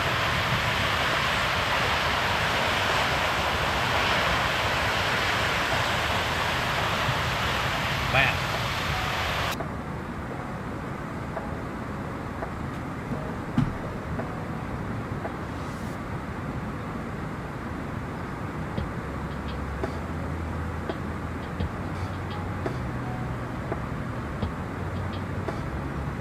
Okay, altitude set 6,000.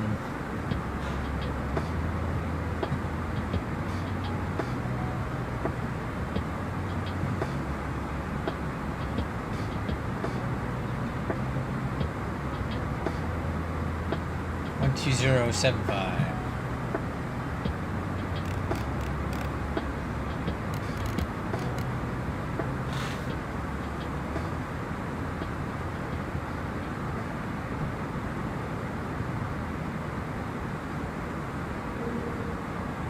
Okay, top of descent's coming up here in just a minute. Stand by.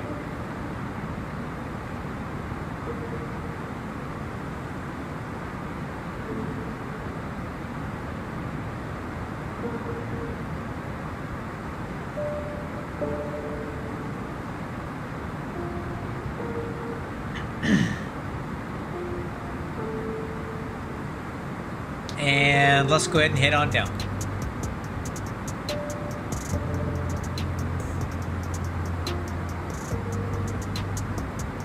Oh, we got open descent. There we go. Descent.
Okay, getting a little bit fast here.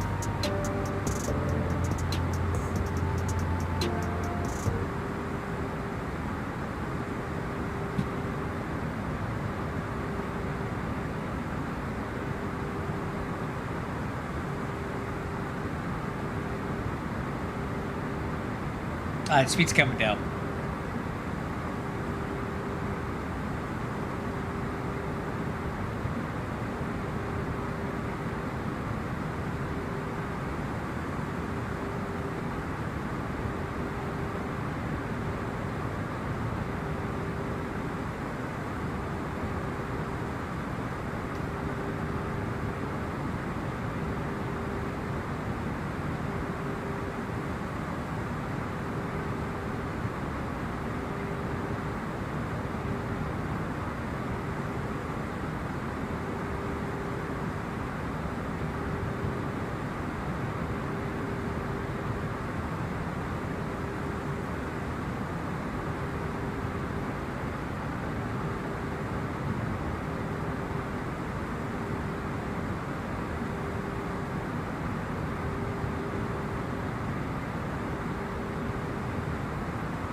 Okay, we're a little bit high right now. So we're about 1,300 feet high on the profile. That's why we're coming down so steeply here.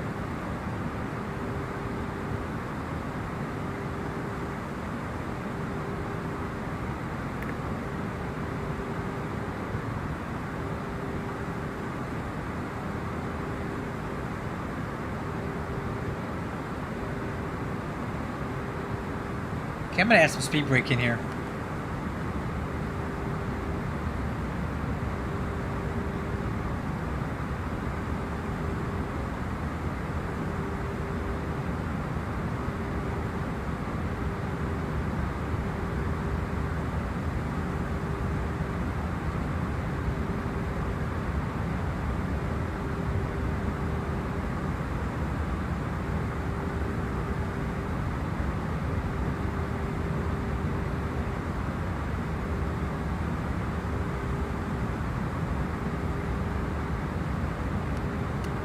Okay, speed brake's retracted.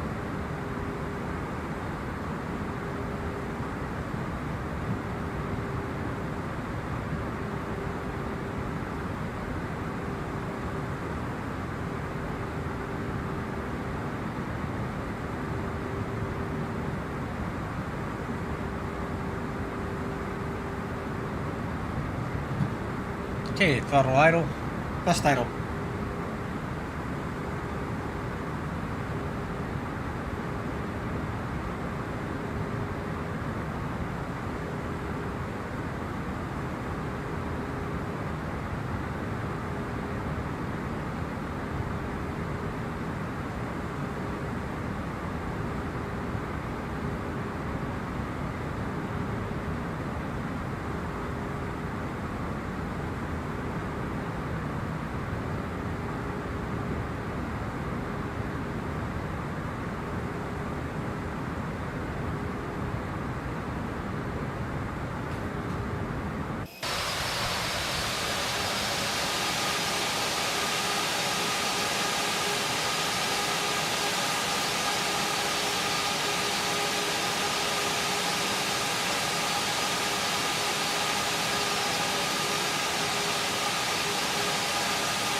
Okay, just a little bit below the profile now. So on the Airbus primary flight display, I had to learn this. Somebody had to teach me this. This green dot is your vertical profile. That's where you want to be. If it's above this line, you're below the profile. If this is down here, you're above it. And once you're more than 1,000 feet off, or more than 500 feet off the profile, you'll have a number here or here that tells you how far off you are. And that's in hundreds of feet. So right now we're probably less than 100 feet off the profile. Okay, about to go into clouds. Might get a little bumpy here.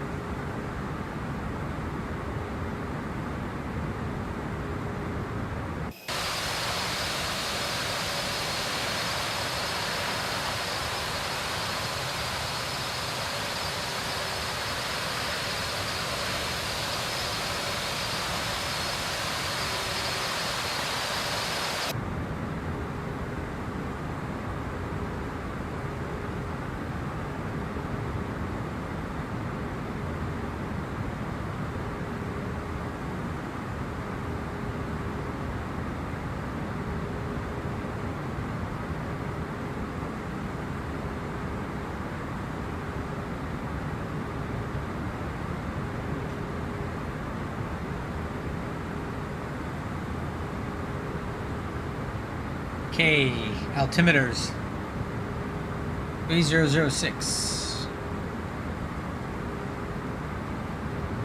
Cross check at 17.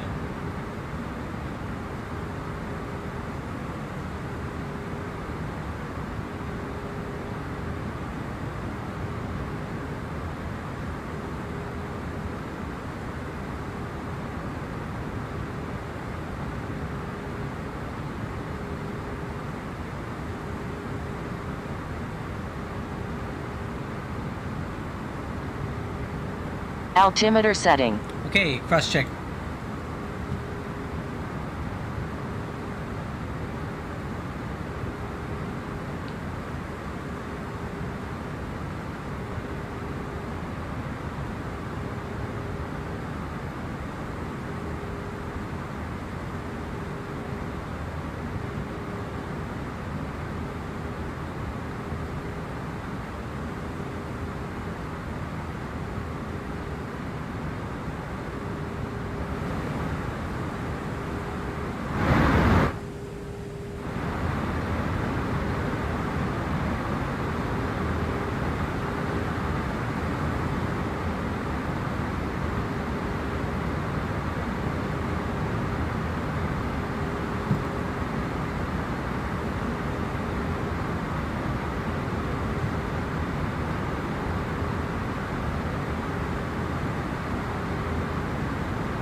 Hey, looking good, guys.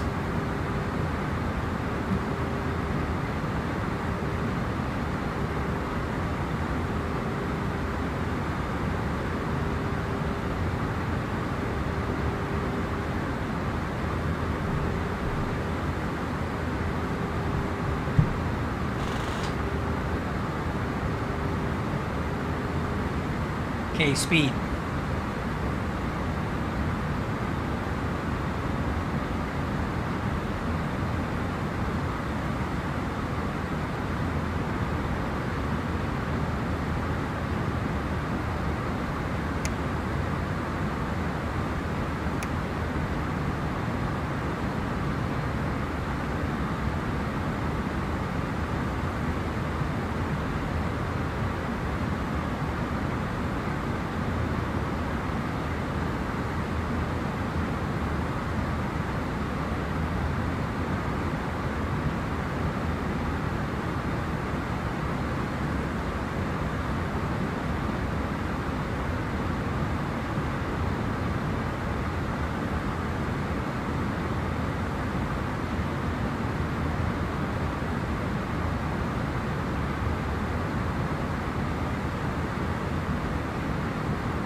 We're looking really good on time, guys. 28 minutes till 2300, which was our target arrival time. We still have quite a ways to fly, so.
So we're going to hold this altitude for a while here because we basically need to fly. If you look at the flight plan here, we're going to have to fly parallel to O'Hare for quite a while, come back around, and I want to intercept this thing out here, but this is kind of what it looks like.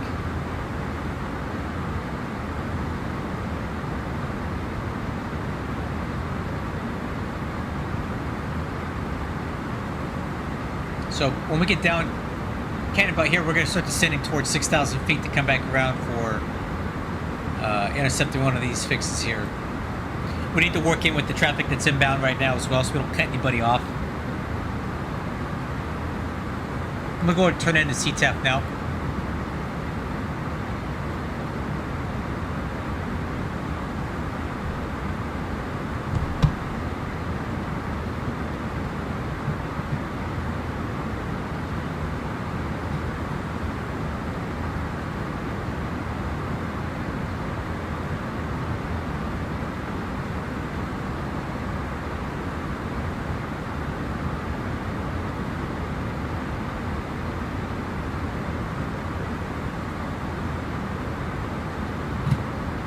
me see if I can get that in there now, just for fun.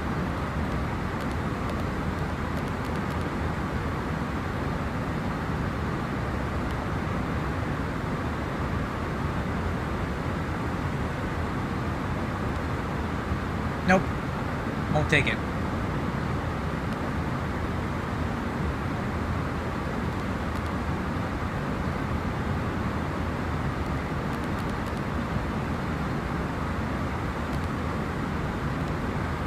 Nope. That's okay. I'll figure it out.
O'Hare traffic, American 1559, 10 mile final, runway 28 center, O'Hare traffic.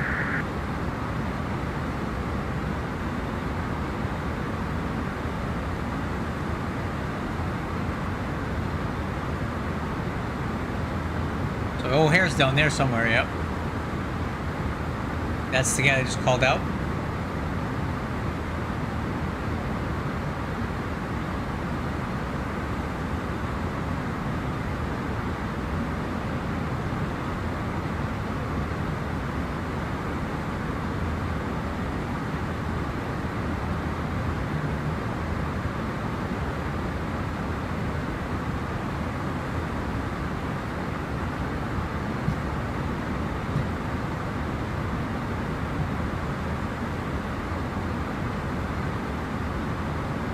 Alright, so here's what I'm seeing on Batson radar.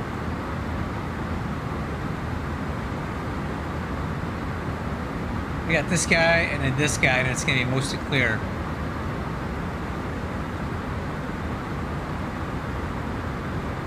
We'll take it out to about... We'll take it out to Tony, and then we'll start descending, come back around. That's the best, safest bet.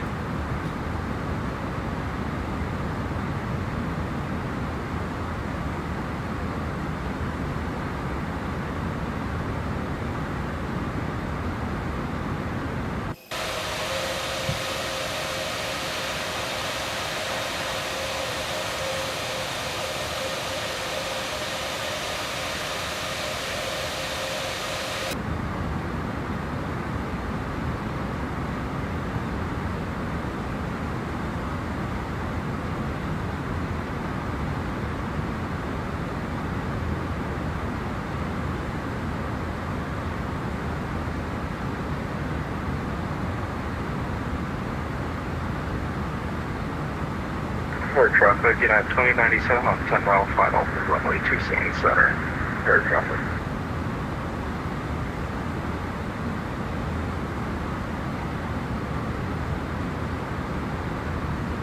I'm gonna start slowing us down here.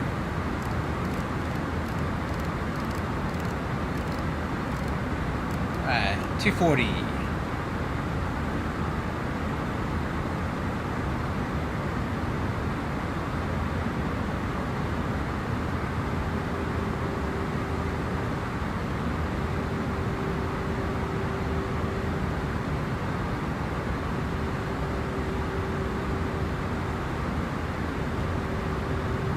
And then let's take a look at Nichols.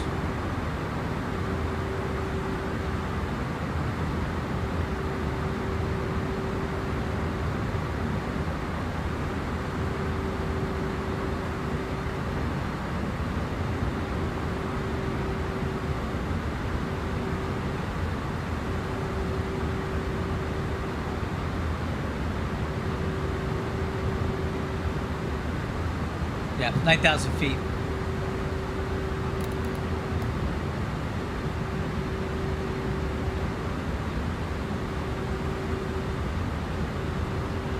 Open descent.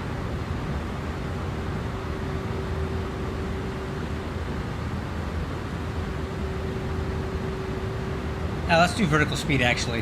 1,000 feet a minute. That's fine. 2097 on 5 Alpha, runway 27 center.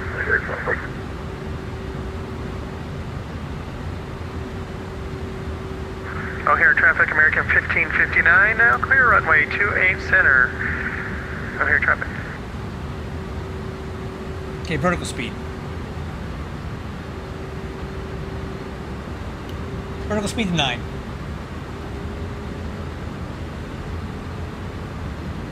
Wow, those clouds look really pretty today.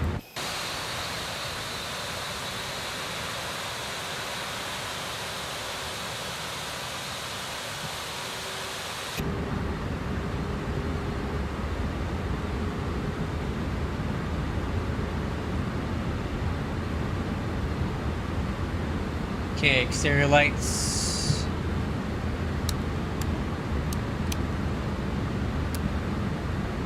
And O'Hare traffic, American 1559, taxiing to the ramp via Papa Echo Echo O'Hare.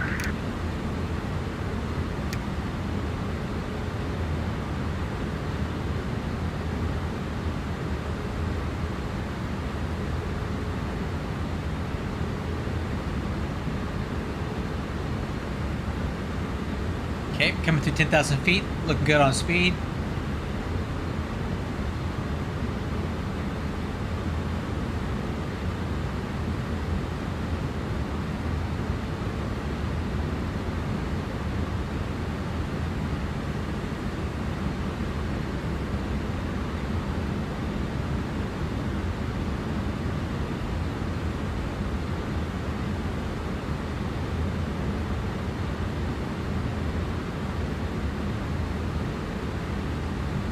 I think we're going to end up getting in a little bit earlier than I thought.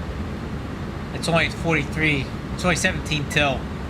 Let's hope to get in close to 23. We might be just a little bit early.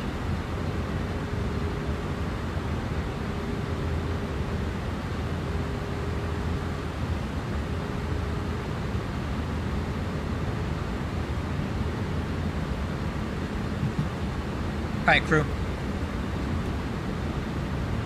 I'm going to go heading select.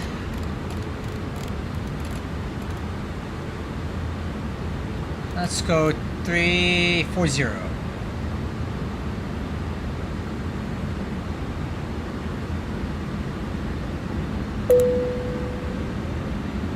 Cabin crew, be seated for landing. Whatever you're supposed to say, I don't know. Something like that.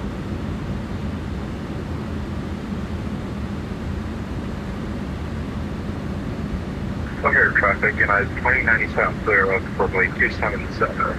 Okay.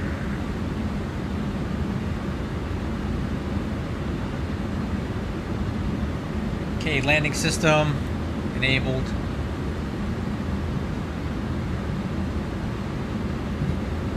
IUYJ. IUYJ.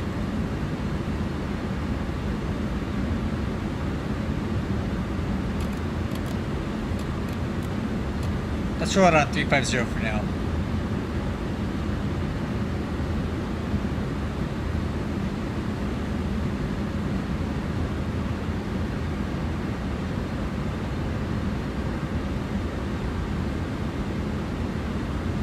O'Hare traffic, American 1559, crossing runway 28 right at Echo Echo. O'Hare.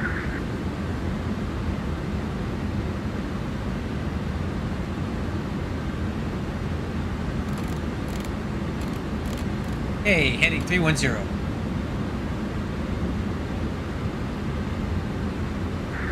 And O'Hare traffic, American 1559, clear runway 28 right. And I think I'm going to blow right through the localizer. Via Lima Lima Alpha. And, yeah, I blew right through the localizer on that one. Chicago traffic. Let's keep it coming.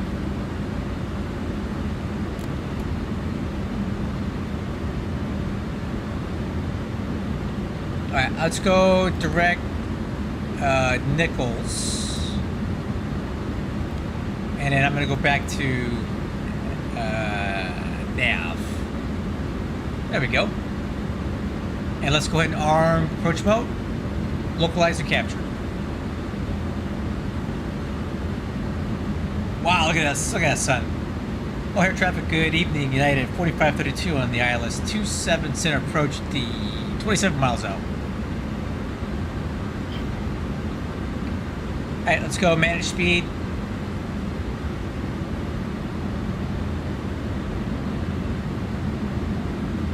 Actually, no, I don't want manage speed. Let's start slowing her down, 230.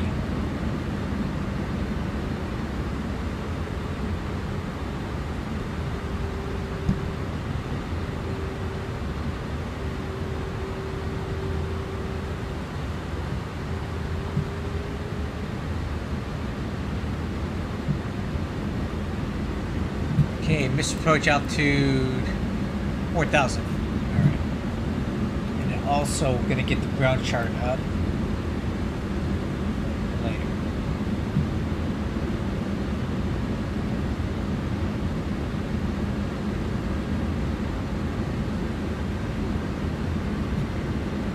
Okay, waiting on a glide slope.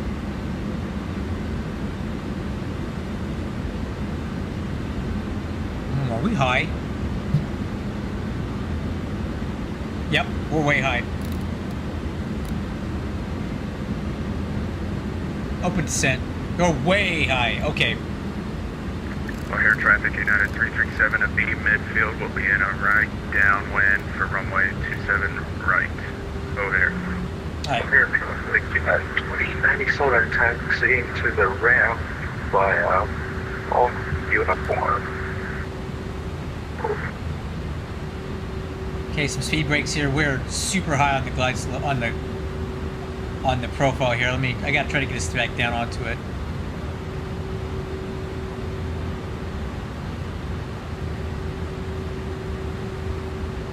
Okay.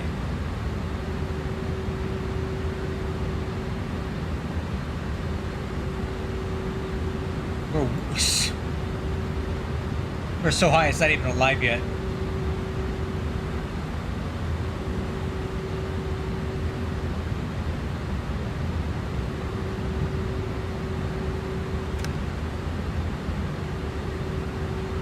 I got all the spoilers out I can get.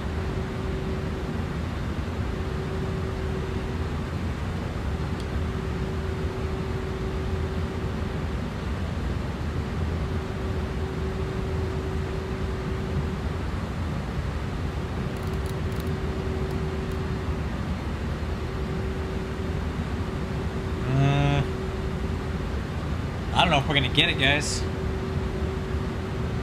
We're really, really hot and fast here.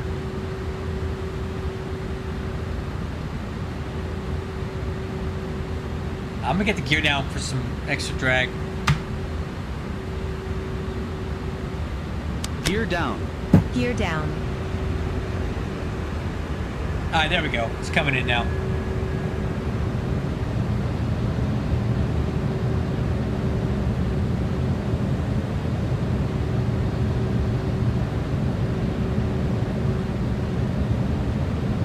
Okay, flaps 1. Flaps 1. Speed checked flaps 1.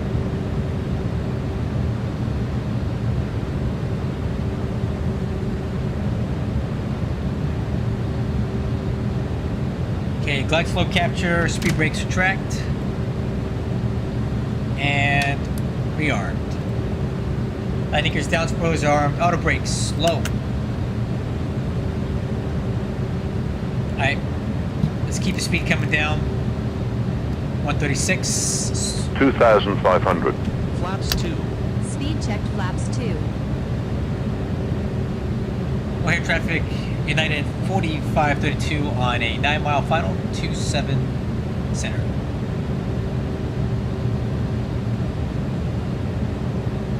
Still really, really fast here, but I think we'll get it.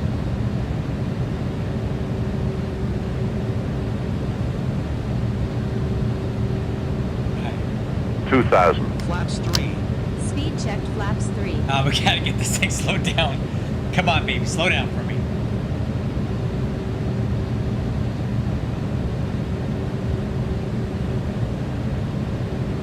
Alright, flaps full. Let's hope that's enough. Flaps full. Speed checked flaps full. Alright, set missed approach, altitude 4,000.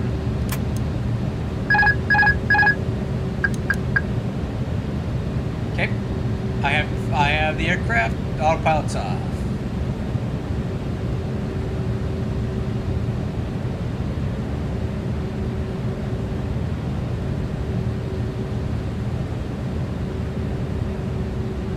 Traffic. What is this? Traffic. Where's the aircraft in front of us? 1,000.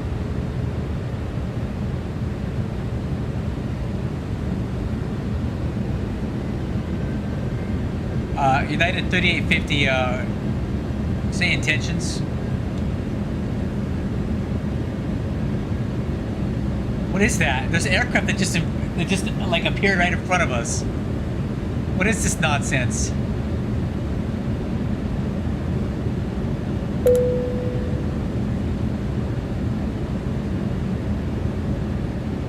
Approaching 27 center. Who is this guy that just cut in front of us?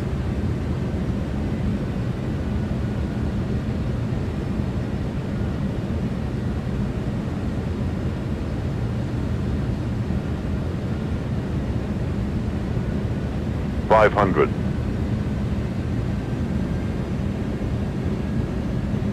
Go around.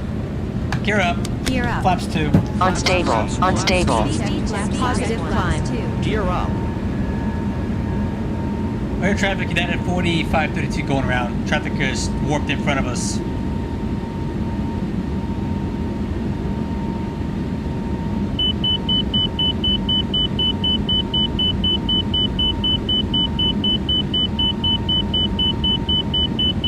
Alright, autopilot. You might want to get a supervisor on that guy, probably. Yeah, you saw that, right?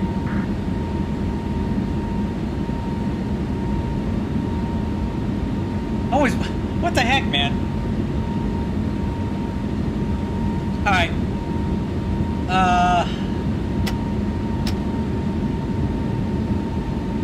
Clamp thrust. United 337, 5 mile final, runway 27 right.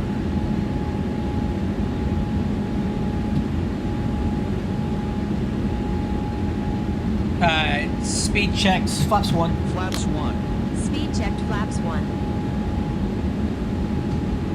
Flaps up. Alright. Flaps 0. Speed checked flaps 0. Inbound 10 miles out, runway 27 center. Alright, let's go right, heading 050.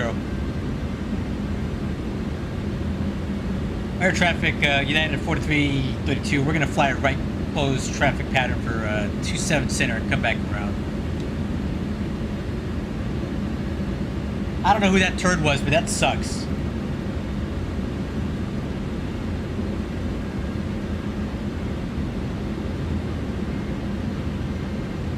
Now he's gone. I don't get it.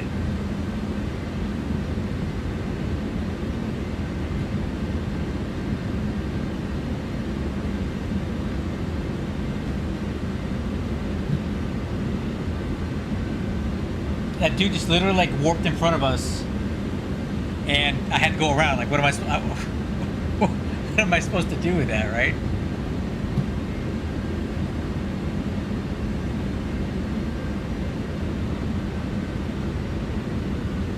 Air traffic, United 337 going around, runway 27 right.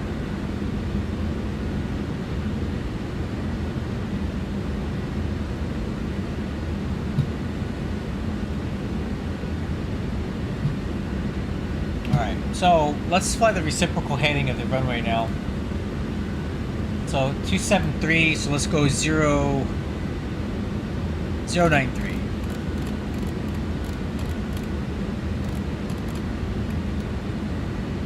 Okay, we're okay on fuel.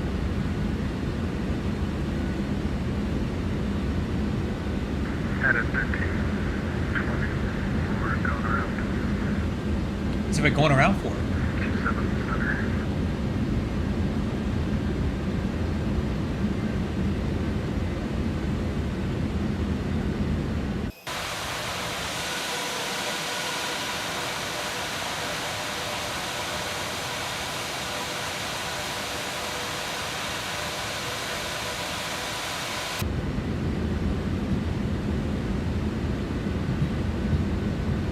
That was bizarre.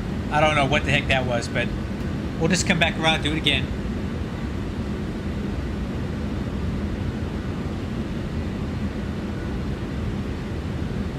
I think it's pretty decent. It's the first time I've ever had to go around and I don't know what that was. It looked like he spawned in and it warped it right into the final approach, right in front of us. I've never seen that before. And that was the first time I've ever done a go around in an A321 where I was a pilot flying. So I think it worked pretty good, right?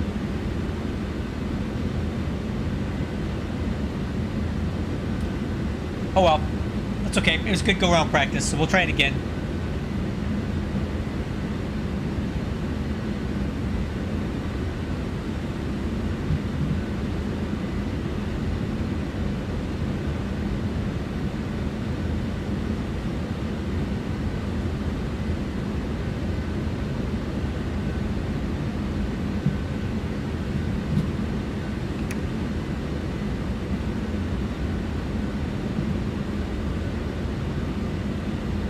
All right, let's take a look at this. I'm thinking we can take it out to about Jumbo or Murph. Let's see, Murph is 5,000 feet, so Jumbo. So we'll start turning in somewhere in between Murph and Jumbo. I'll probably come back out to here and then cut in right here. Pick up our localizer intercept course about 300, right about here. We'll turn south and then 330, pick it up, and come back in.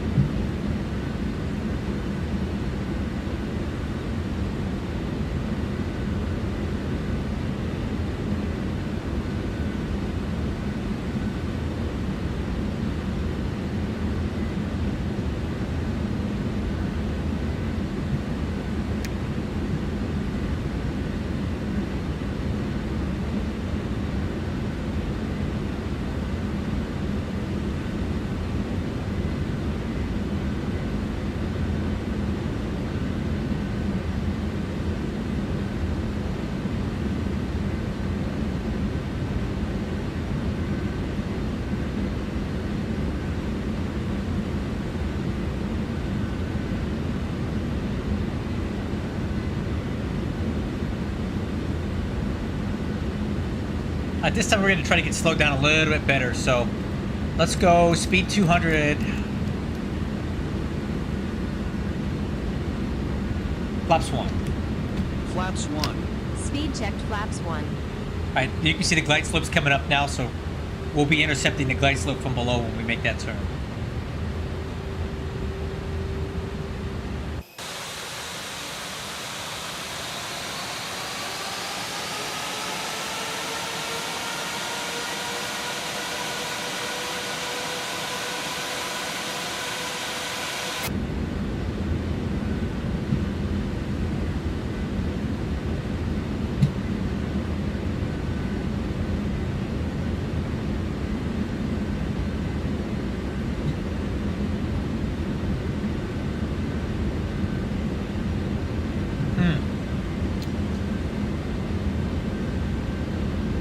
Alright crew, let's turn right heading 183. O'Hare traffic, United 4532 turning right base for ILS 27 Center.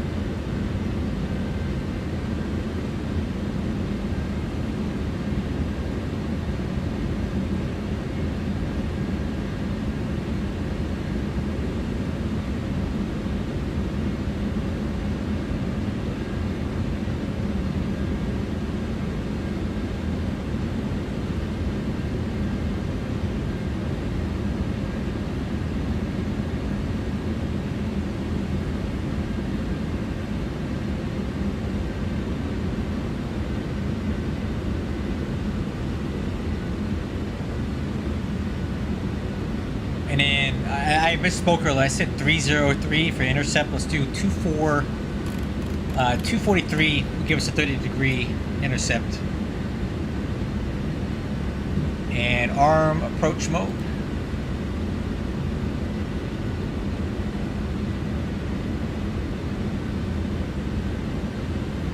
Alright.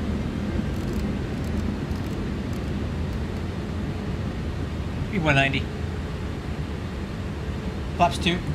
Flaps 2. Speed checked flaps 2.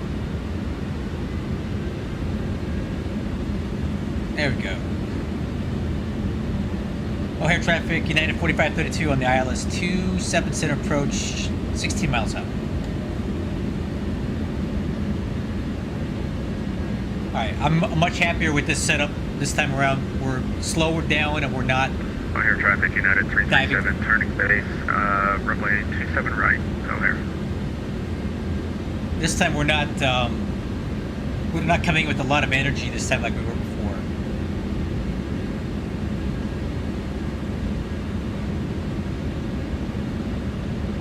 Wait, why did that guy go around anyway? I feel like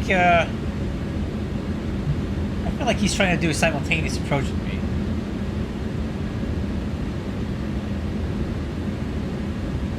Oh, that's cool anyway. Okay, stand by for glide slope capture.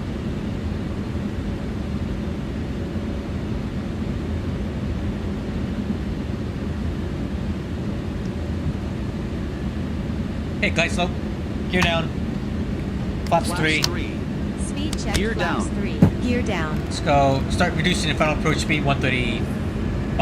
135 now because we burned off some fuel.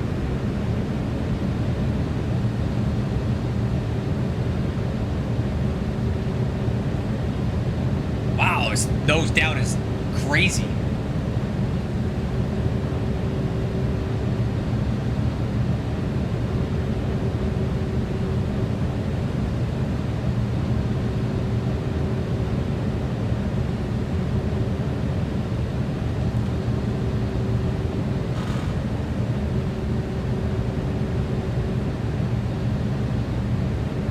Alright, flaps full. Landing checklist. Flaps full. Speed checked flaps full. Landing gears down. Spool handle is armed. Auto brakes low. Flaps full. Altimeter's cross-checked and we're clear to land.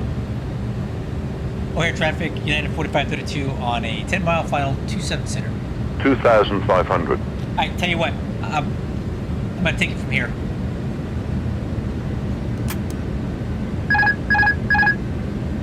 Traffic. Traffic. Oh, don't be telling me that again.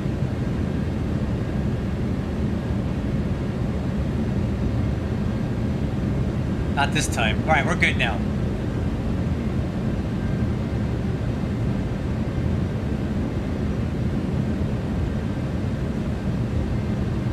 The autopilot's off. Mr. Approach altitude is set.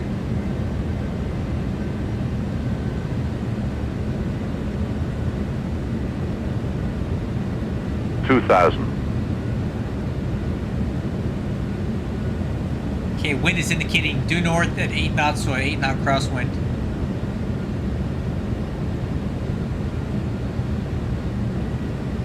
It looks like it's starting to come in.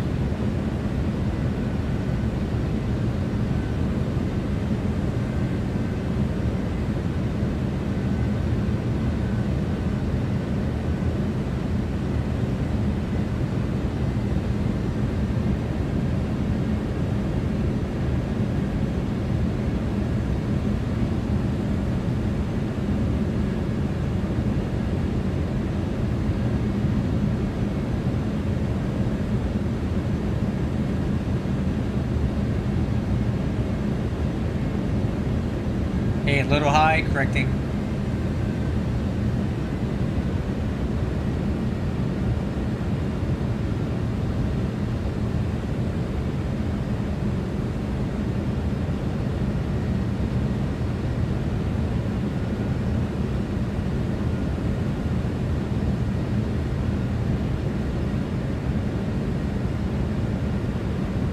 Cabin. 1,000. Okay, a little bit left, a little bit right, correcting.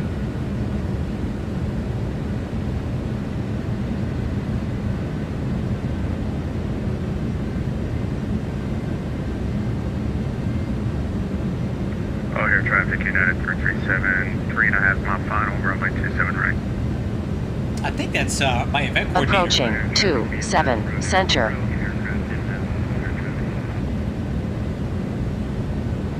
I think that's my event coordinator doing that. Cool, we're doing simultaneous approaches. Okay, still a little bit high. 500. Still within the landing gate. Okay. 400. Correcting left.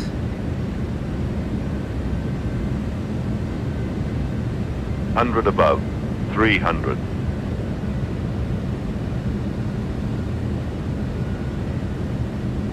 Minimum 200. Continue.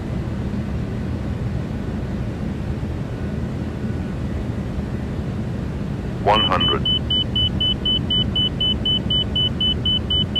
50. 40. 30.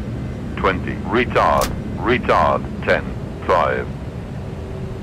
Spoilers. Reverse green. Brake low. Decel.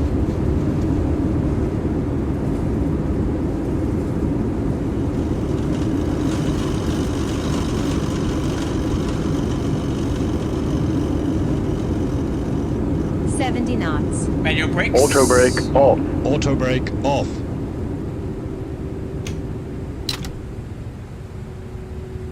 A little squirrely there at the end.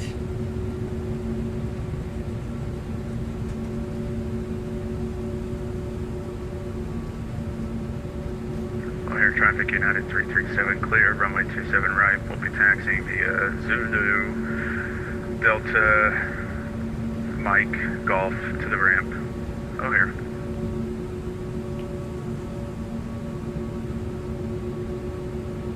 Alright. Let's figure out where the heck we're at. Air traffic United 4532 is clear 27 right at Echo 2. Taxi to the ramp via Romeo. Cross 27 left. Golf uniform. Alright. At the land checklist, spoiler handle. Up. Disarm. Flaps. Up. The auto brakes are off. Brake fans. Turn them on because this thing always overheats them. Landing lights. Air traffic United 1324 downwind for 27 right, 27 center. Okay, APU, and let's go.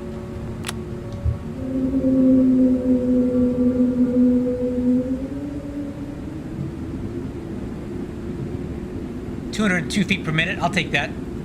Right on landing speed too, perfectly on landing speed. Yeah, it's no... O'Hare is horrible to taxi at. I always get lost.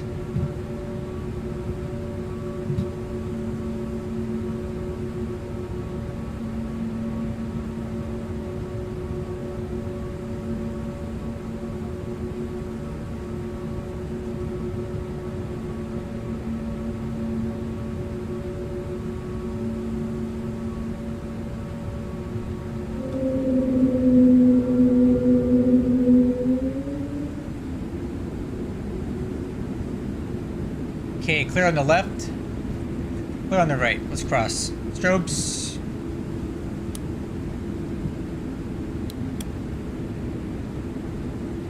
Approaching 09 right. Okay, left on Golf. Air traffic United 4532 cleared. 27 left.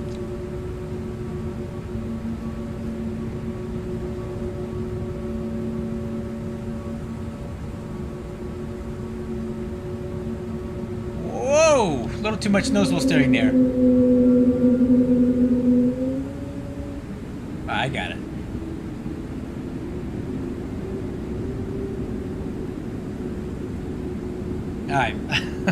I'm still getting used to using this twist function for the nose wheel steering. Has a little too much input there.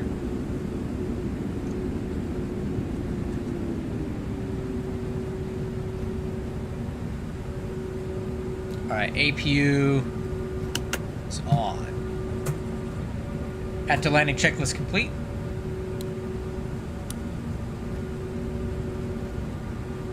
Clear right, clear left. Approaching 04 left.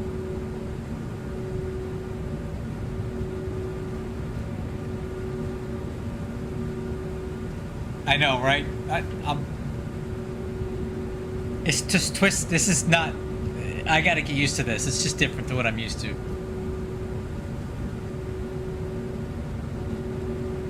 Hey, there's our gate right there.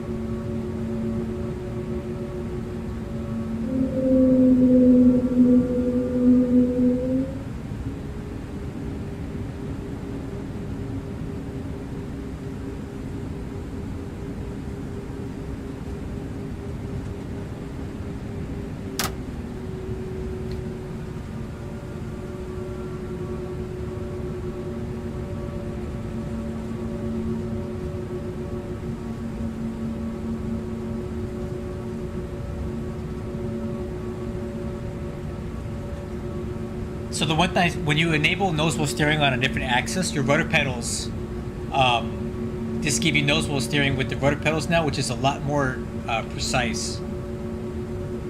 Which is why I like to use this. All right, right there. That's our gate.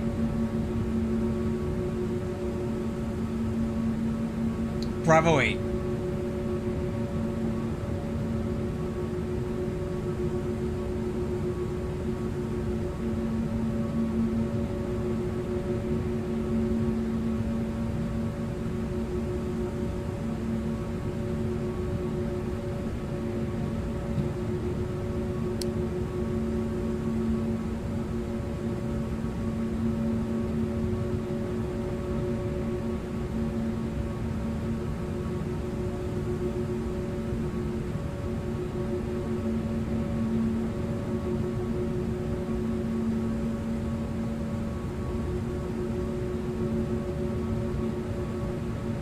Parking brake. Okay, parking checklist. Transponder, engine master. 1, 2.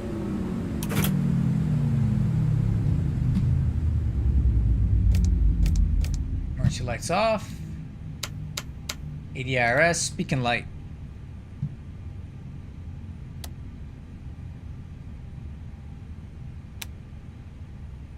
Okay, wheel chucks.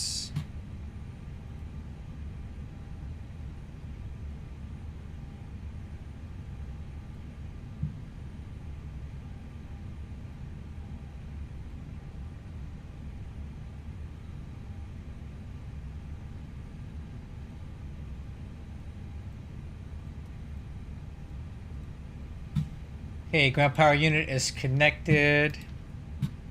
Shuttle power is on. Parking brake released. Shuttle power, okay, APU off. All right, crew, we made it. We had a little bit of excitement there at the end, but I thought the landing was decent and the approach was fun. Hey, Cartridge, so it. Traffic United 1324 at 10 mile final for runway 27 center. So all the traffic you see here are real pilots right now. So this is not like AI. These are actual humans that are all coming into this place at the same time. So right now, this is only human players. There's no AI fake airplanes. I have been to some fly-ins like down in Atlanta where there was 80 people on the ground. And it was so busy that it almost caused my game to crash because there was too many things happening at once. So the answer is I don't know about AI stuff because I only fly online. But I have seen 80 to 100 people at one airport at one time if there's like a special event going on. So it can get really busy. But yeah, that was actually fun. I don't know who that guy, that rogue pilot that squeezed in front of us was, but it kind of gave us a little bit more entertainment and let me get a good go-around in because I don't do those very often in this aircraft. All right, so right now we're waiting for soak back here. So what happens is when you shut off a jet engine like this, there's no fuel going to this thing, but the heat at the back end of the engine starts climbing for a little while before it starts going back down because once the engine stops turning, there's no air blowing the heat away. So what we do is we sit here and we monitor this for soak back, meaning you see where the temperature peaks and it starts to come back down. And what that does is it tells you that you don't have like a tailpipe fire or anything like that. We do it on a 135. Basically, every aircraft, you wait for the soak back. Because again, the temperatures will rise temporarily and then come back down once the heat dissipates. But if you see it continuing to rise, then you know you have a potential engine fire, like a tailpipe torch or something like that. But yeah, we got soak back here. And I don't think we need the brake fans on anymore. No, we could probably turn those off.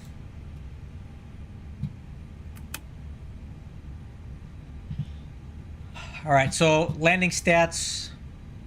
And we landed 20 minutes late with fuel burn 1,000 pounds higher than planned because we, had to go around because of that turd. But it was fun. Landing rate was acceptable, right on VREF. Air traffic. Perfect. United 1324, short final. Runway 27 center. I definitely feel very comfortable in Airbus now. Like A319, 320, 321.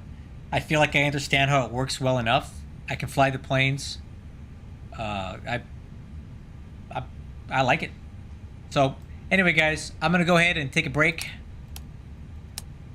I will be doing a long haul later tonight from O'Hare. But I don't think I'll stream that because we're probably going to fly to Tokyo Narita. And nobody wants to sit here for 14 hours and watch that. So I'll probably just do that offline. That'll be in the 777. But, if you want to see the departure, I can definitely show it to you later tonight. I'm not going to be online too long because it's going to be a lot of cruising. Anyway, guys, thank you for everybody that showed up for this. I enjoyed my first event into O'Hare with my airline. I think that was my event coordinator that went around to fly the simultaneous approach with me, United 337, because we had talked about it on our Discord server, and he was landing with me, but because that plane cut in front of me, he went around so we could just do it together, which I thought was pretty cool. So in a couple hours, I may or may not be back to fly the 777 out of here on the way to Tokyo. But until then, I'll catch you guys on the next one. And thank you for being here.